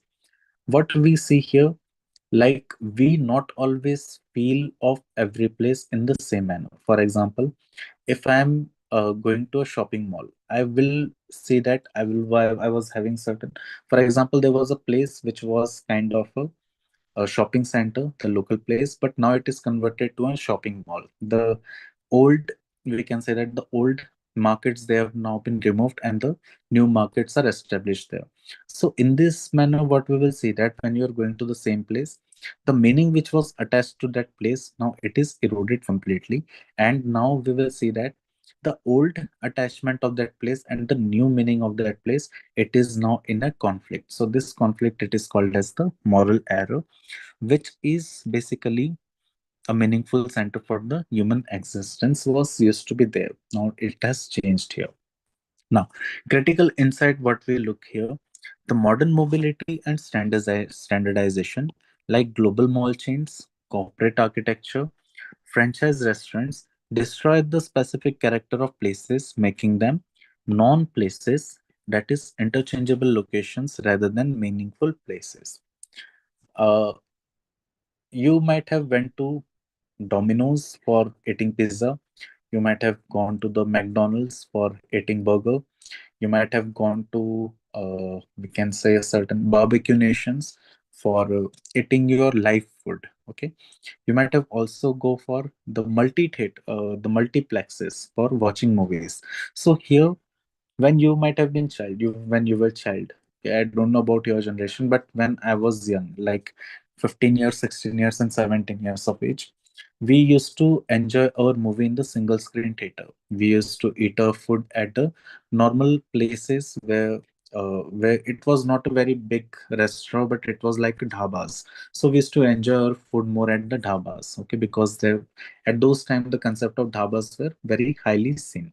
Now these dhabas, they are converted into like the extension or the suburban extensions of the certain places here.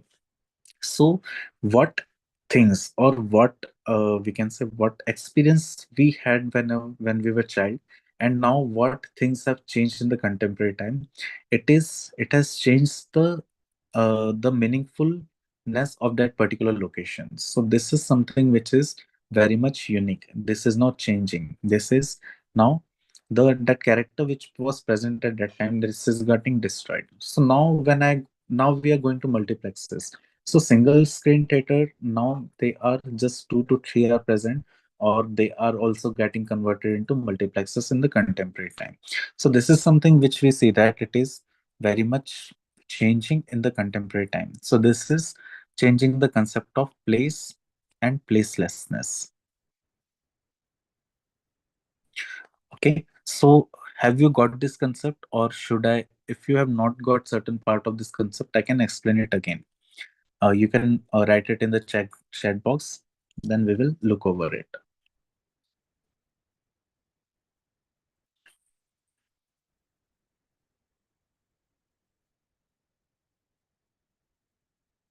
Okay, have you understood this concept of authentic and inauthentic place and placelessness?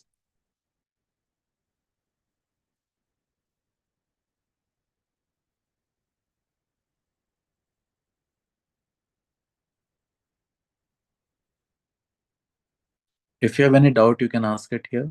I will be very happy. Okay, you're cleared with the things. Okay, let's move forward. Okay, so second theorist here we have, that is the Yufutuan. Yufutuan, he has done his two works, that is environmental perception and the topophilia. Topophilia is one of his book. Okay, an important book where he has given his personal experiences or his work on the human geography. Topophilia, a study of environmental perception, attitudes, and values. Philosophical approach. Focus on environmental imagination and human perception. Central concept of topophilia we'll see here. That is definition. Human love of place. Okay. Affect, affective bonds between people and material environment. Affective bonds between the people and material environment. Okay. When we talk about the love of place, I love my home, which is a place. I love my school, which is a place. I love my restaurants. There can be multiple restaurants. Okay. There will be certain, we can say, temples where I love to visit. Okay. There would be certain, we can say, that the social places where I visit again and again. Okay. So here we see that I have certain places which I love and I go to them repetitively. Okay. Then there is an affectionate bond between the people and the material environment. A school is a material environment. A restaurant is a material environment. Uh, we can say that the other, we can say, regions, they are also a material environment where we see that we have certain attachments here. So it goes beyond rationality, united to emotional, aesthetic, and spiritual attachment. You might see in your particular place or the for your particular city only that there are certain restaurants which are quite small. There are certain restaurants which are very big. There are certain restaurants which are kind of dhabas. There are certain restaurants which are placed at the outer skirts. But you will feel that all these restaurants, they are working. All these restaurants, they are in existence. Why? Because they have certain attachments.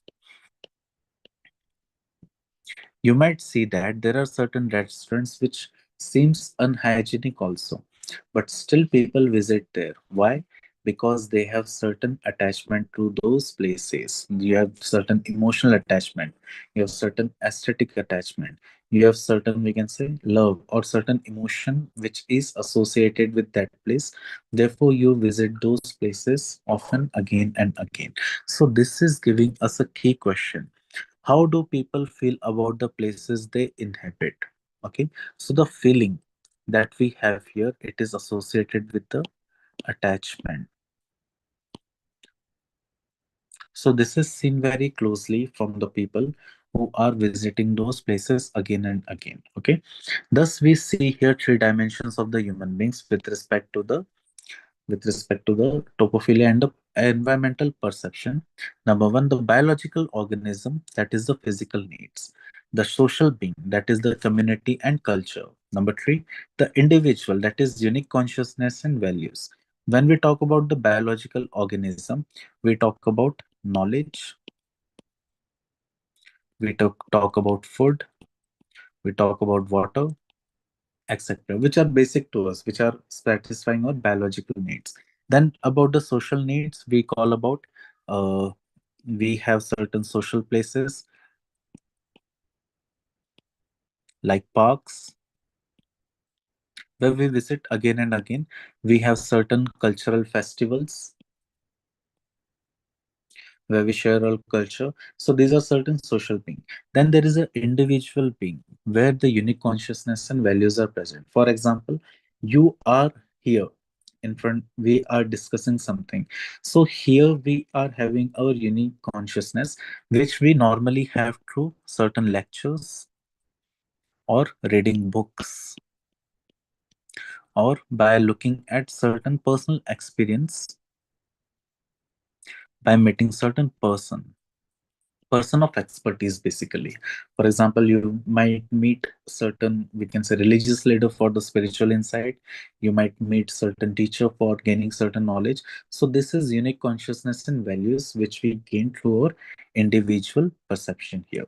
So these three dimensions, they are important for the environmental perception for us to build.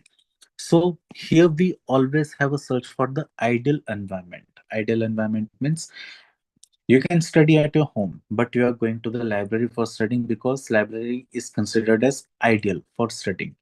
You can live in certain places, but living in Old Rajendra Nagar or Karol Bagh and or Patel Nagar, it is considered ideal for the UPSC preparation. Okay, you can have food in certain places, but you are having food as per your students environment because it is ideal for the students. Okay, so there are certain things which is considered ideal, and we do those activities to maintain our habits, to maintain our pace, to maintain our rhythm for that particular maintenance of that particular environment, for that particular actions, or to satisfy our feelings here.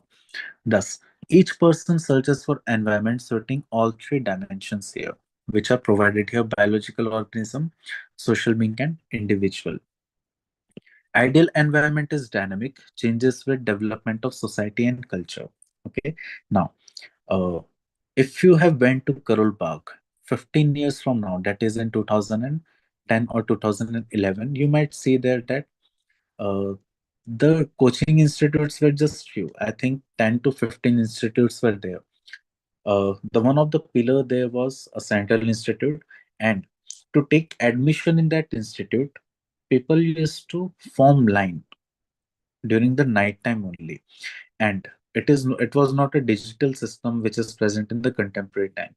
The lines used to be present, and the lines used to be like, it used to be up to 2 kilometer or 3 kilometer long. In fact, people could not get admissions also in the required batches they were trying to opt for. So these were certain things which were present then. But now, if we'll go to the Karol Bagh again, you will see that there are uh, multiple, we can say that the multiple batches are there which are still empty, the same institutes. So this is something which is signifying us that ideal environment is dynamic. This changes with development of society and culture. So this has also changed there, and this will again change after 10 to 15 years again. Now, it is not fixed, evolves as person develops. So this is also seen here. It is shaped by both objective environment and subjective perception. Okay, so what is the objective environment there we have, and what is my personal experience and my personal perception with those particular environment? It is shaped by both of the things here. Now, humanistic approach to geography. Humanism is expansive view of what human person is and can do here. Humanistic geography tries to understand how geographical phenomena reveal quality of human awareness. So this is the humanism, okay, humanistic geography. Like what is place? What is placelessness? What is authenticity? What is inauthenticity? What is my belief to a particular place? What is my non-belief to a particular place? So these things, what they do, they particularly generate a human awareness here. Okay, human awareness is generated here, which is very much subjective to that particular place. The focus on perception, emotion, imagination, it is unmeasurable dimensions. What is your imagination in the contemporary time? It is unmeasurable until and unless you provide a tangible way of expression of that imagination into a real world. So this is something which is very much perception based, and it is also very much subjective based, at how you will be expressing your particular thoughts, emotions, or your imagination into real life, real world, that will quantify that how what was your basic thinking about that particular thing. Okay. Now, in this humanistic geography, there are certain methods which are used here, like study ways people perceive environment, examine affective emotional ties with the places, understand personal geographies and idiosyncrasies meaning. Okay, idiosyncrasy. Idiosyncrasy is basically what are the study of the basic things which are associated or synchronized with each other. For example, uh, a particular community like restaurant, they are covering most of the restaurant. The library, they are covering all the libraries. Okay, the particular schools, they are covering all the schools. So this idiosyncrasies and the personal geographies, they are considered for the meaning part here. Now, humanistic geography is critique of positivism. Why it critique positivism? Geography cannot be purely objective based. For example, we have seen that under the quantitative revolution, the absurdness come into the picture. The people or the students, they started to make laws for any or everything. So here also the personal experiences of the human beings, which was attached to a particular place or a particular material, this was neglected here. Individual variations and subjective perceptions essential to understanding geography. So this individual variations from my experience, for your experience, for a parent's experience, for a friend's experience. Okay, so there are certain variations are seen here, which is subjective to each one of them. So this is essential to understand here. Cannot reduce human place relations to measurable variables also. So these, your attachment to your home, it cannot be measured. Your attachment to the temple you visit, it cannot be measured. Your particular attachment to your school, it cannot be measured here. So there are some things which can be measured and there are some things which cannot be measured. Therefore this particular attachment, the level of attachment, it is very difficult to measure here. वो कहते हैं ना कि पागलपन की कोई सीमा नहीं होती. So this is the same thing, कि आप कितने पागल हो या कितने अच्छे हो, उसकी कोई सीमा नहीं है. It is not measured, it can never be measured here. Okay. Now, next important geographer here we have, that is the Annie Batimer. That is the work of the Annie Batimer is Geography of the Life World. The philosophical approach taken by her is the existential phenomenology. The major contribution that was done here, that is the concept of life world, that is the Lebensrism. Okay, let's understand this. All encompassing horizon of individual and collective lives. Okay. Now, here when we talk about an individual, we have certain, we can say, aspect like society, like knowledge, like we can say the family, like we can say the community, then we can say here the nation. Okay, and there are various other horizons also, which forms the individual's collective life. So all these parts, they are central to the human beings. Now, they encompass both objective conditions and subjective meanings. Okay. For example, my understanding of my society. is my original perception to it. That is my personal perception to it. I may like my society, I may not like my society. If I'm liking my society, what are the pillars of that society which I like? That is very much needed to be specified. If I do not like my society, then what are the pillars which I do not like that have to be specified here? And overall, as a society,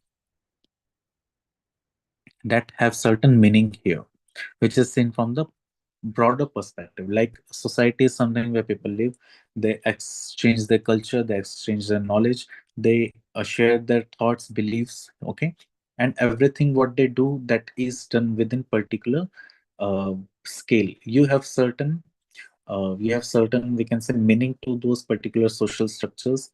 You behave, or you do certain activities which are limited by the rules of the society. So all these things, they are present as a part of the society, which we encompass with all our objective and subjective experiences. Living world as a experience by the as experienced by people. This is an important line. This is given as a central concept of the life world. Active role of milieu, that is environmental surrounding in shaping life. You will be shaping your environment. You as a human, you will shape your environment, and your environment will shape you again. So this is one of the important concept which is taken as a central part of the concept of life world. Now, historical recognition in geography. Anybody man notes this concept was always present. Where it was present? It was present in Vidal's genre de vie, the way of life characteristic of a people in a place. Then Hager's trend diorama, time geography's conception of life as unfolding in time and space. Then Sawyer's cultural landscape, integration of culture and nature in intangible landscape.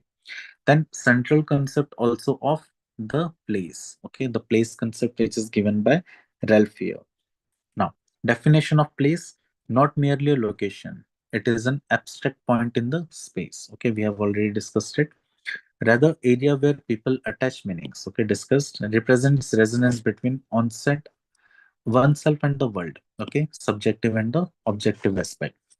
People identity with places they live in. Okay, like a home, like a school, like we can say the your library, or in Delhi where you will be living, or in your own city also.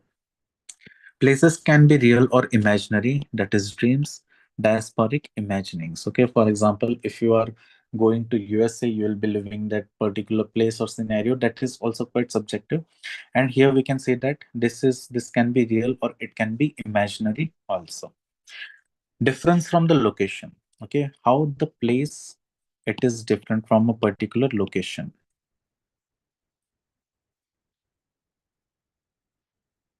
It we can understand here. Location is a physical reality. It is a patterns. It is an economic concept. Okay. Place, we will say that it is a personal concept. It is a subjective concept. It is a we can say the experience concept. Place is physical and subjective reality. Meanings, cultural concepts are associated here. Methods of understanding places, iconographic, that is study of meanings attached to a particular place, which we have seen here.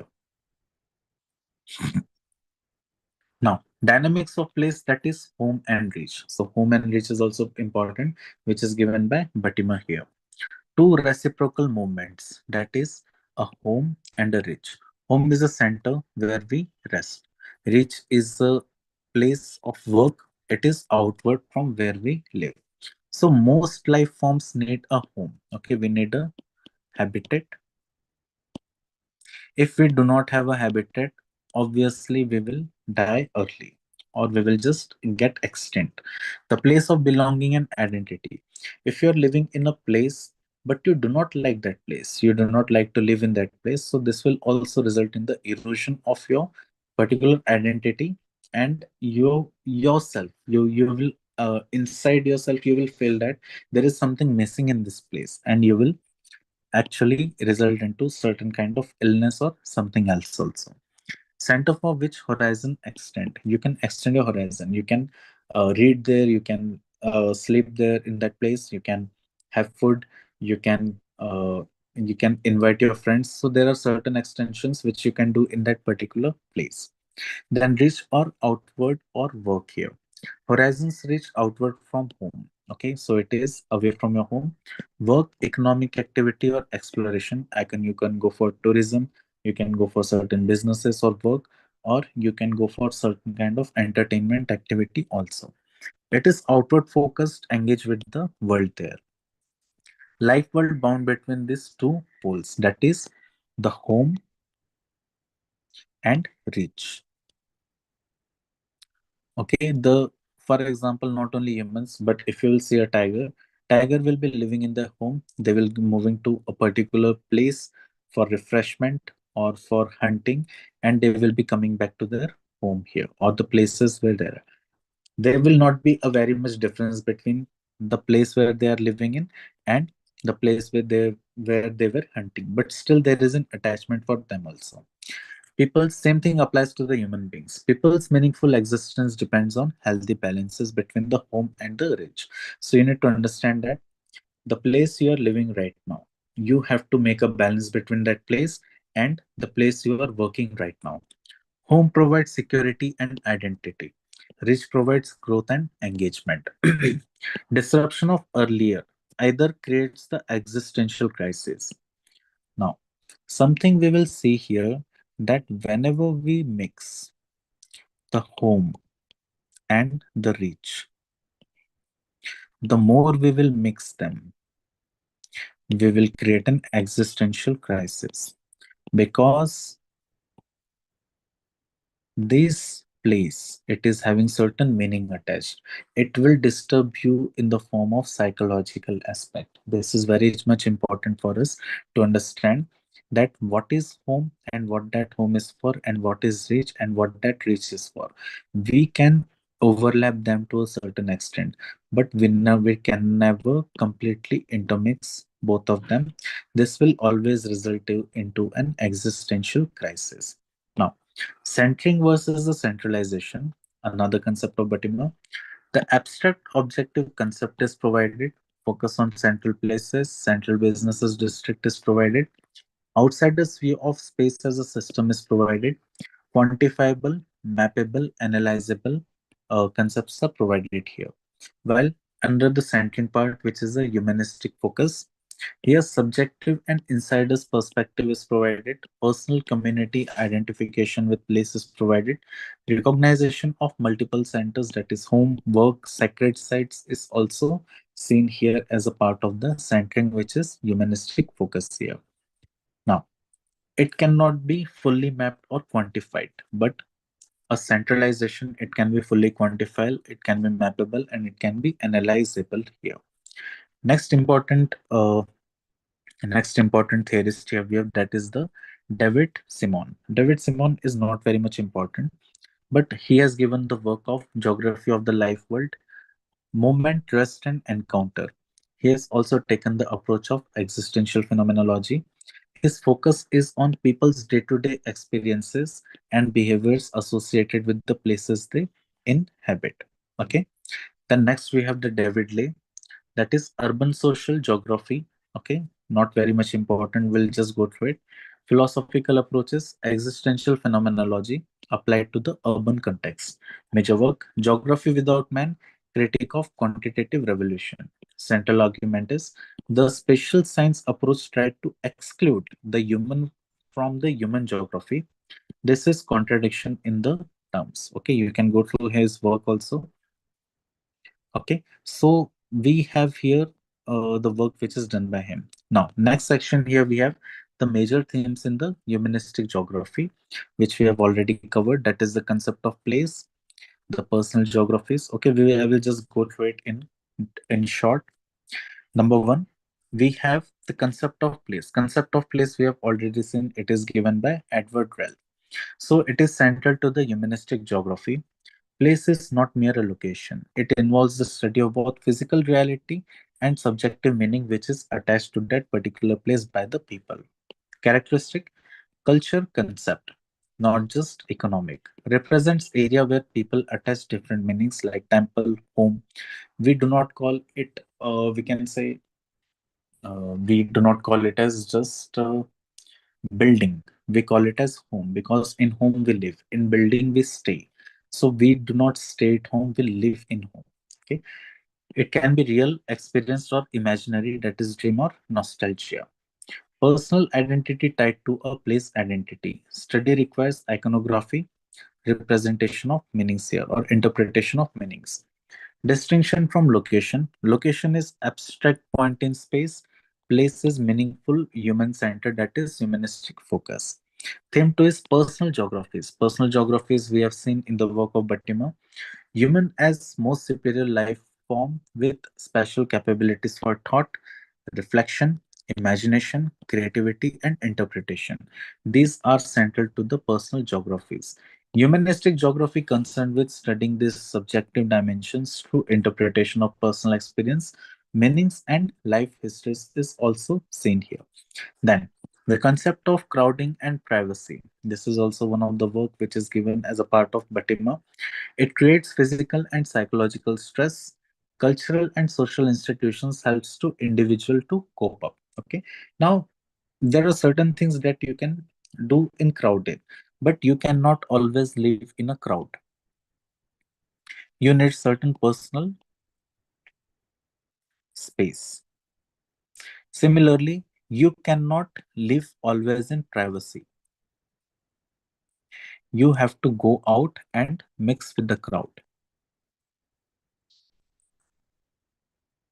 Okay, so both things go hand in hand. You have to create a balance between the crowding and the privacy part here.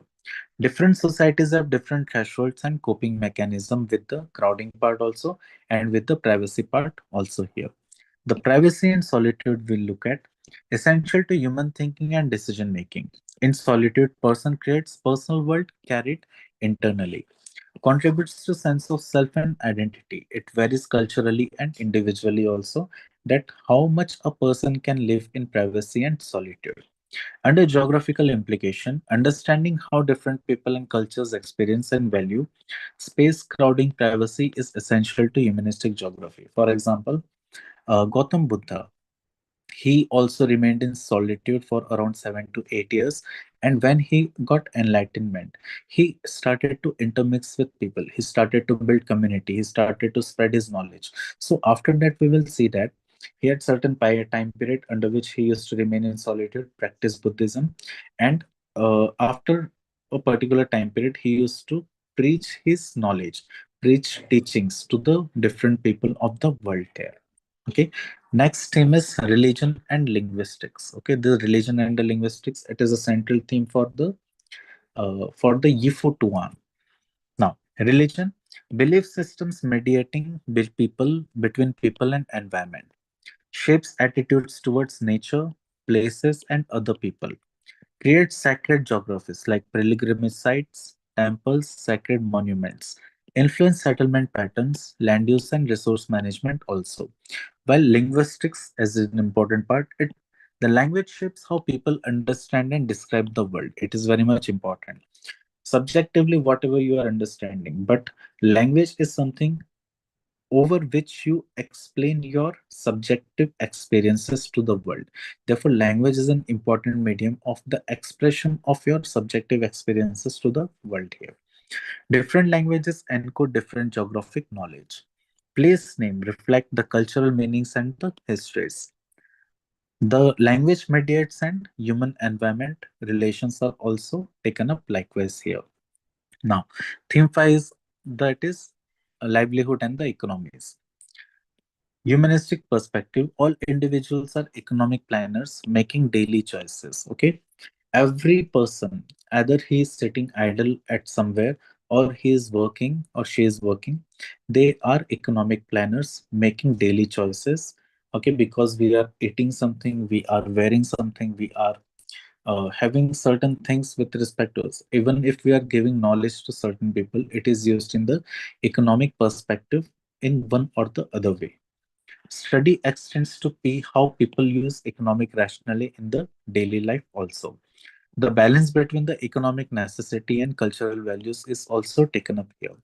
How people sustain themselves throughout the meaningful work, it is also seen into the consideration. For example, if a person, if a girl or a boy, they want to marry, then the basic part which is seen here, that what their culture is, and what is the economic activity which is done by the boy, and in the contemporary time also by the girl, that how much independent they are and how much they are earning to sustain themselves in this competitive world. Now, next section here we have, that is the critical appraisal and the criticism of the humanistic geography here. There are five major criticisms of the humanistic geography, out of which number one is the positivistic critic. See, the humanistic geography came out as a social relevance movement where the positivism or the quantitative revolution became one of the pillars which kept away the humanistic understanding and humanistic geography. Okay, so here positivistic critique was too much subjectivity introduced into the geographical understanding. For example, my feelings cannot be defined at what I'm feeling right now until and unless it is subjectively expressed on the variables. But here, the set of variables are also not completely defined because uh, the humanistic geography in itself is saying that there are certain things which can never be defined by the can never be defined or quantified. For example, my feelings can never be quantified, but the humanistic geography is based on the feelings, okay, the belief system. So how much I believe, how much I do not believe, it can never be quantified. Therefore, too much subjectivity is introduced into this humanistic geography. The Mandarin dictate, okay, here the term was used, that is obscure philosophical terminology. That is, we are just I'm dictating in a language, I'm talking in a language where I will communicate, but no one will understand. It is like that. Okay, no one will understand what I'm trying to say, and it is therefore it is called as the Mandarin dictate here. Argument: halted growth of the scientific geography. Counter was also done by the behavioralist. If enough case studies gathered, generalizations about the behavior is possible here. Now, behavioralists, they saw it from their own perspective because behavioralists, they have created a balance between the objectivity and subjectivity. They were trying to have an subjective experience on the basis of variables. They were defining variables as we have seen in the previous lecture, on the basis of which they were quantifying and they were creating an objective type of we can say the data where people have similar kind of reactions to a particular conditions or situations. So therefore behavioralists, they were having certain attachment with this humanist geography. Under the methodological critique, issue was participant observation as method. Okay. Problem was investigator cannot truly understand others' minds and belief system. Okay. I'm saying this I think six or seven times, that we have something in our mind and it is imagined. Until and unless we express it completely in our words or the language with the other people can understand, this particular subjectivity cannot be expressed completely. Okay. Now, what challenges were faced here? How can researcher achieve authentic understanding of subjective experience? Okay, the same thing I am trying to explain you in my words here. Then, environmental critic, there were certain acquisitions that this is highly anthropocentric and it is human centric. Environmental, it is based on deep ecology, which is also a environment or nature centric. But this concept of the humanistic geography, it was highly anthropocentric here. Consequences, it gives superior status to the humans versus the other life forms. My belief system says that I want to cut all the trees. So I can cut all the trees. There is no kind of no regret for it. My my belief system says that I have to be very highly economical. I have to be earning like I should be earning like for example $100 million a day. So for earning $100 million a day, I have to create something which is very highly uh, very high in the economic activity. Just give me a second.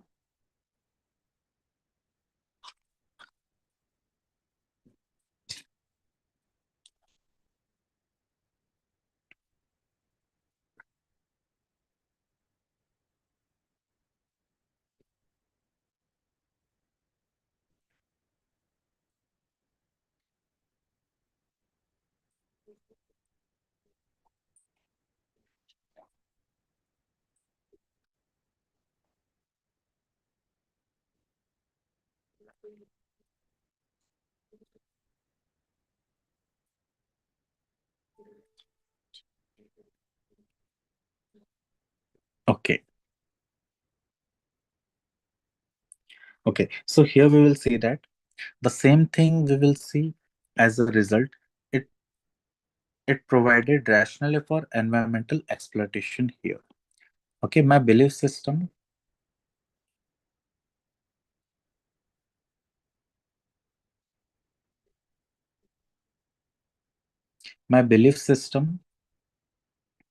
I think there is certain issue here.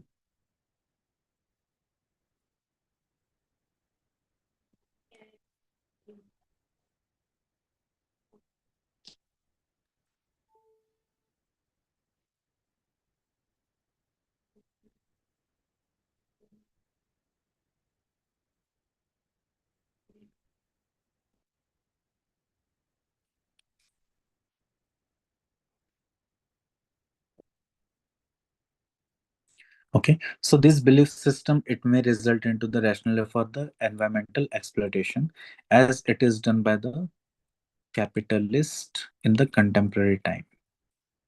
Even the political structure, it is not resulting into the saving of environment. For example, USA again with the Trump government is now opting out after the away from the Paris Agreement. Okay. Now, claim humanistic focus on human values contributed to environmental degradation in this part. Next is radical and Marxist critique here. Acquisition was neglect role of structures in creating behavior, like the structures like the political structure, the economic structure, the social structure, the education structure. So these are all structures which are pillars of the society, and these structures, they are acting like something that which is not taken into consideration by the humanists. So argument was emphasizes individual agency while ignoring class, capitalism, and systematic forces. Claim shows capitalistic leaning by focusing on the individual freedom. So if I'm free to buy everything, I will be buying everything only. So there is no limit to my buying. So this is basically highlighted in the radical or the Marxist critic. Next is functionalist critic. Functionalism is one of the thought which is present as the post-modernist thought here. Acquisition was cultural imperialism. Okay, I am trying to impose my culture over the other cultures. I am trying to create the colonies of the cultures here, thus claiming makes culture and subjectivity supreme in these conditions. Problem was neglects essential factors of living, that is material survival or practical needs. Argument was too focused on meaning and not enough on the function. For example, if I'm doing something, I would be having certain function attached to that particular activity. But in this case, my activity was subjective. So it can be a function based, or it can be a function based, or it cannot be a function based. So in this case, when we are looking at the humanistic geography from a functionalist perspective, it was more of a non-attached meaning here. Therefore, certain vulnerability and limitations were provided here. Humanism remained loosely defined school and different geographers holding different opinions. This lack of unified framework was contributed to number one, internal disagreements, number two, difficulty defending against the critics, and inabilities to sustain paradigm dominance beyond the 1989. Thus, here we see that the geography, that is the humanist geography, it merged with the cultural, we can say the cultural revolution in the further part. Okay. Now, in the next part, we have certain comparisons with the behavioral geography. Now, behavioral geography is also having certain subjectivity. and humanist geography is also having certain subjectivity. While behavioral geography, it is having positivistic theme, while the humanistic geography, it does not have that positivistic theme here. So similarities, common critic, both critical of locational science school here. Okay, both objected to positivistic philosophy, neglecting the subjective elements. Both rejected reduction of humans to the rational economic man. Philosophical inspiration, okay, which drew from the anti-realist approaches here. Both questioning positivistic epistemology, both seeking alternatives beyond the epistemology here. Methodologies, field surveys, questionnaires use, interviews, and observations were also taken here. Recent convergence since late 1970s, behavioral geography moved closer to humanistic geography. Why? Development of analytical approach in humanistic geography, research for causes of human behavior, yet differences remains in their goals with respect to the study and the end result there. Okay, so differences are provided here. Philosophical based combination of positivism and idealism in behavioral geography. Here it is existential phenomenology. Laws to approach, nomothetic. Here is idiographic. Data type, quantitative and statistical. Here it is qualitative and interpretative. Reality assumption, mix of objective and subjective. Humanistic, only subjective reality is knowable. Goal, grand theory building.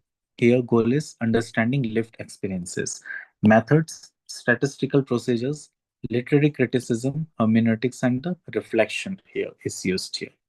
Okay. Now, when we talk about the resilience and legacy of the humanistic geography, we get certain points here. Reasons for the resilience. Central focus on humans and study of place remains significant factor here. Methodologies, iconography, interviews, literary criticisms, then hermeneutics integrated into the geographical part here. Concern for human dignity and agency never lost relevance here. Now, integration and the continuation of the humanistic geography in the form of new cultural geography post 1989. Humanistic geography merged with neo-Marxist and postmodern geography here. Created synthesized, maintaining humanistic concern for meaning with addressing structural critique with the Marxists. Current relevance, present present even before 1970s, undercurrent, continues after 1989 in cultural geography form, survived by adopting and integrating other perspectives also here. Now, philanthropic humanism's realization, the present dominance of functionalist approaches, welfare geography, environmentalism, can be seen here as a realization of philanthropic humanism using knowledge to improve human conditions.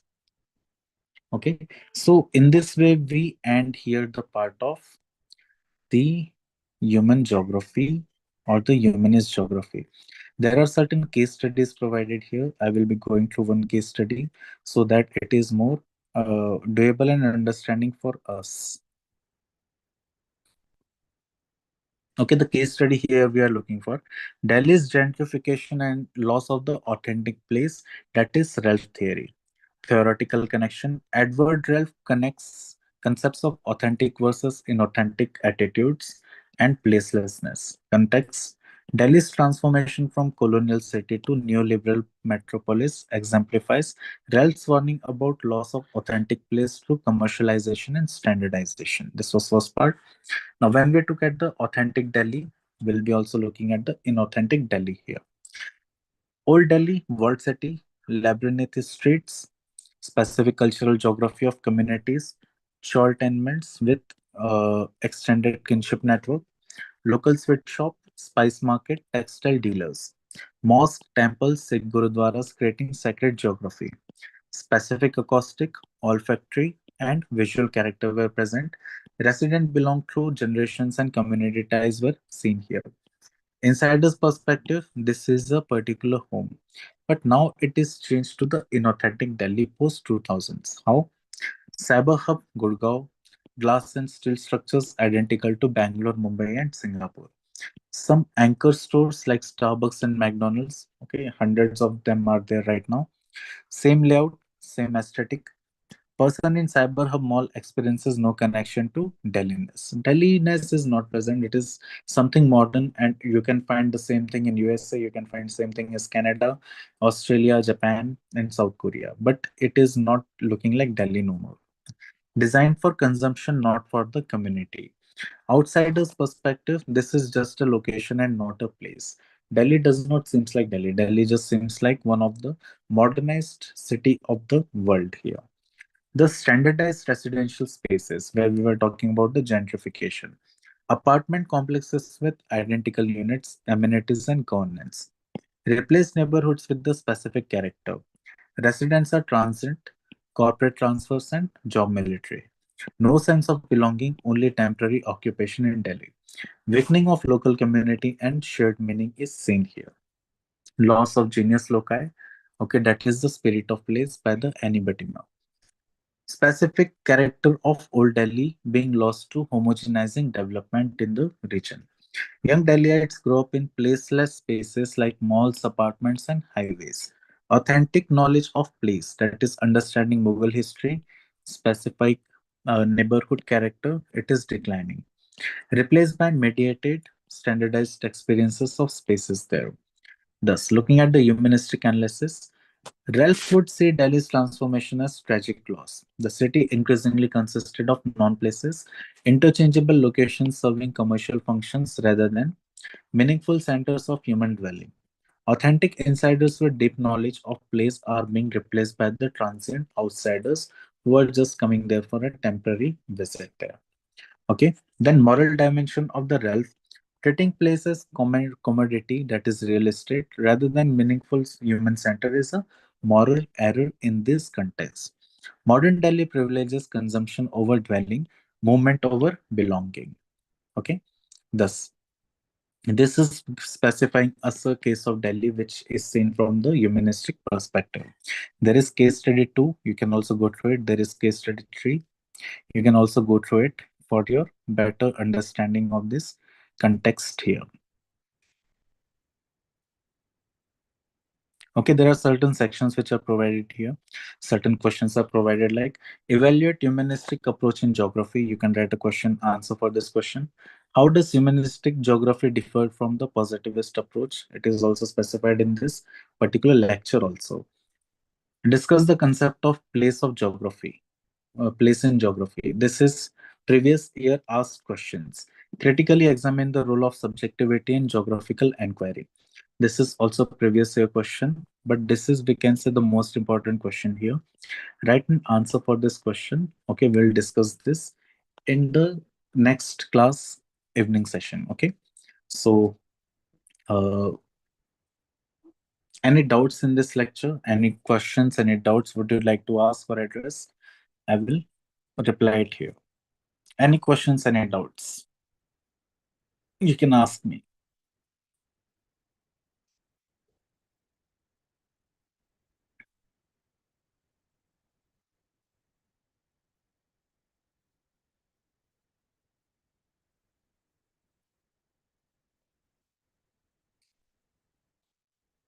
This was the humanistic geography.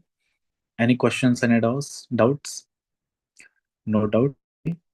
So what we will do here, Urmila, you have sent me two answers. I will provide you the link for discussion this answer in the live video and answer format. Okay, so there will be connecting in the similar format, but not in the through this YouTube platform, but it will be my personal platform there. Okay, so see you in the evening then. Around 7 p.m. we'll be connecting together and we will discuss that answers. Okay. So all the best. Take care and see you in the next session. Next session we will be having for the welfare geography. Okay.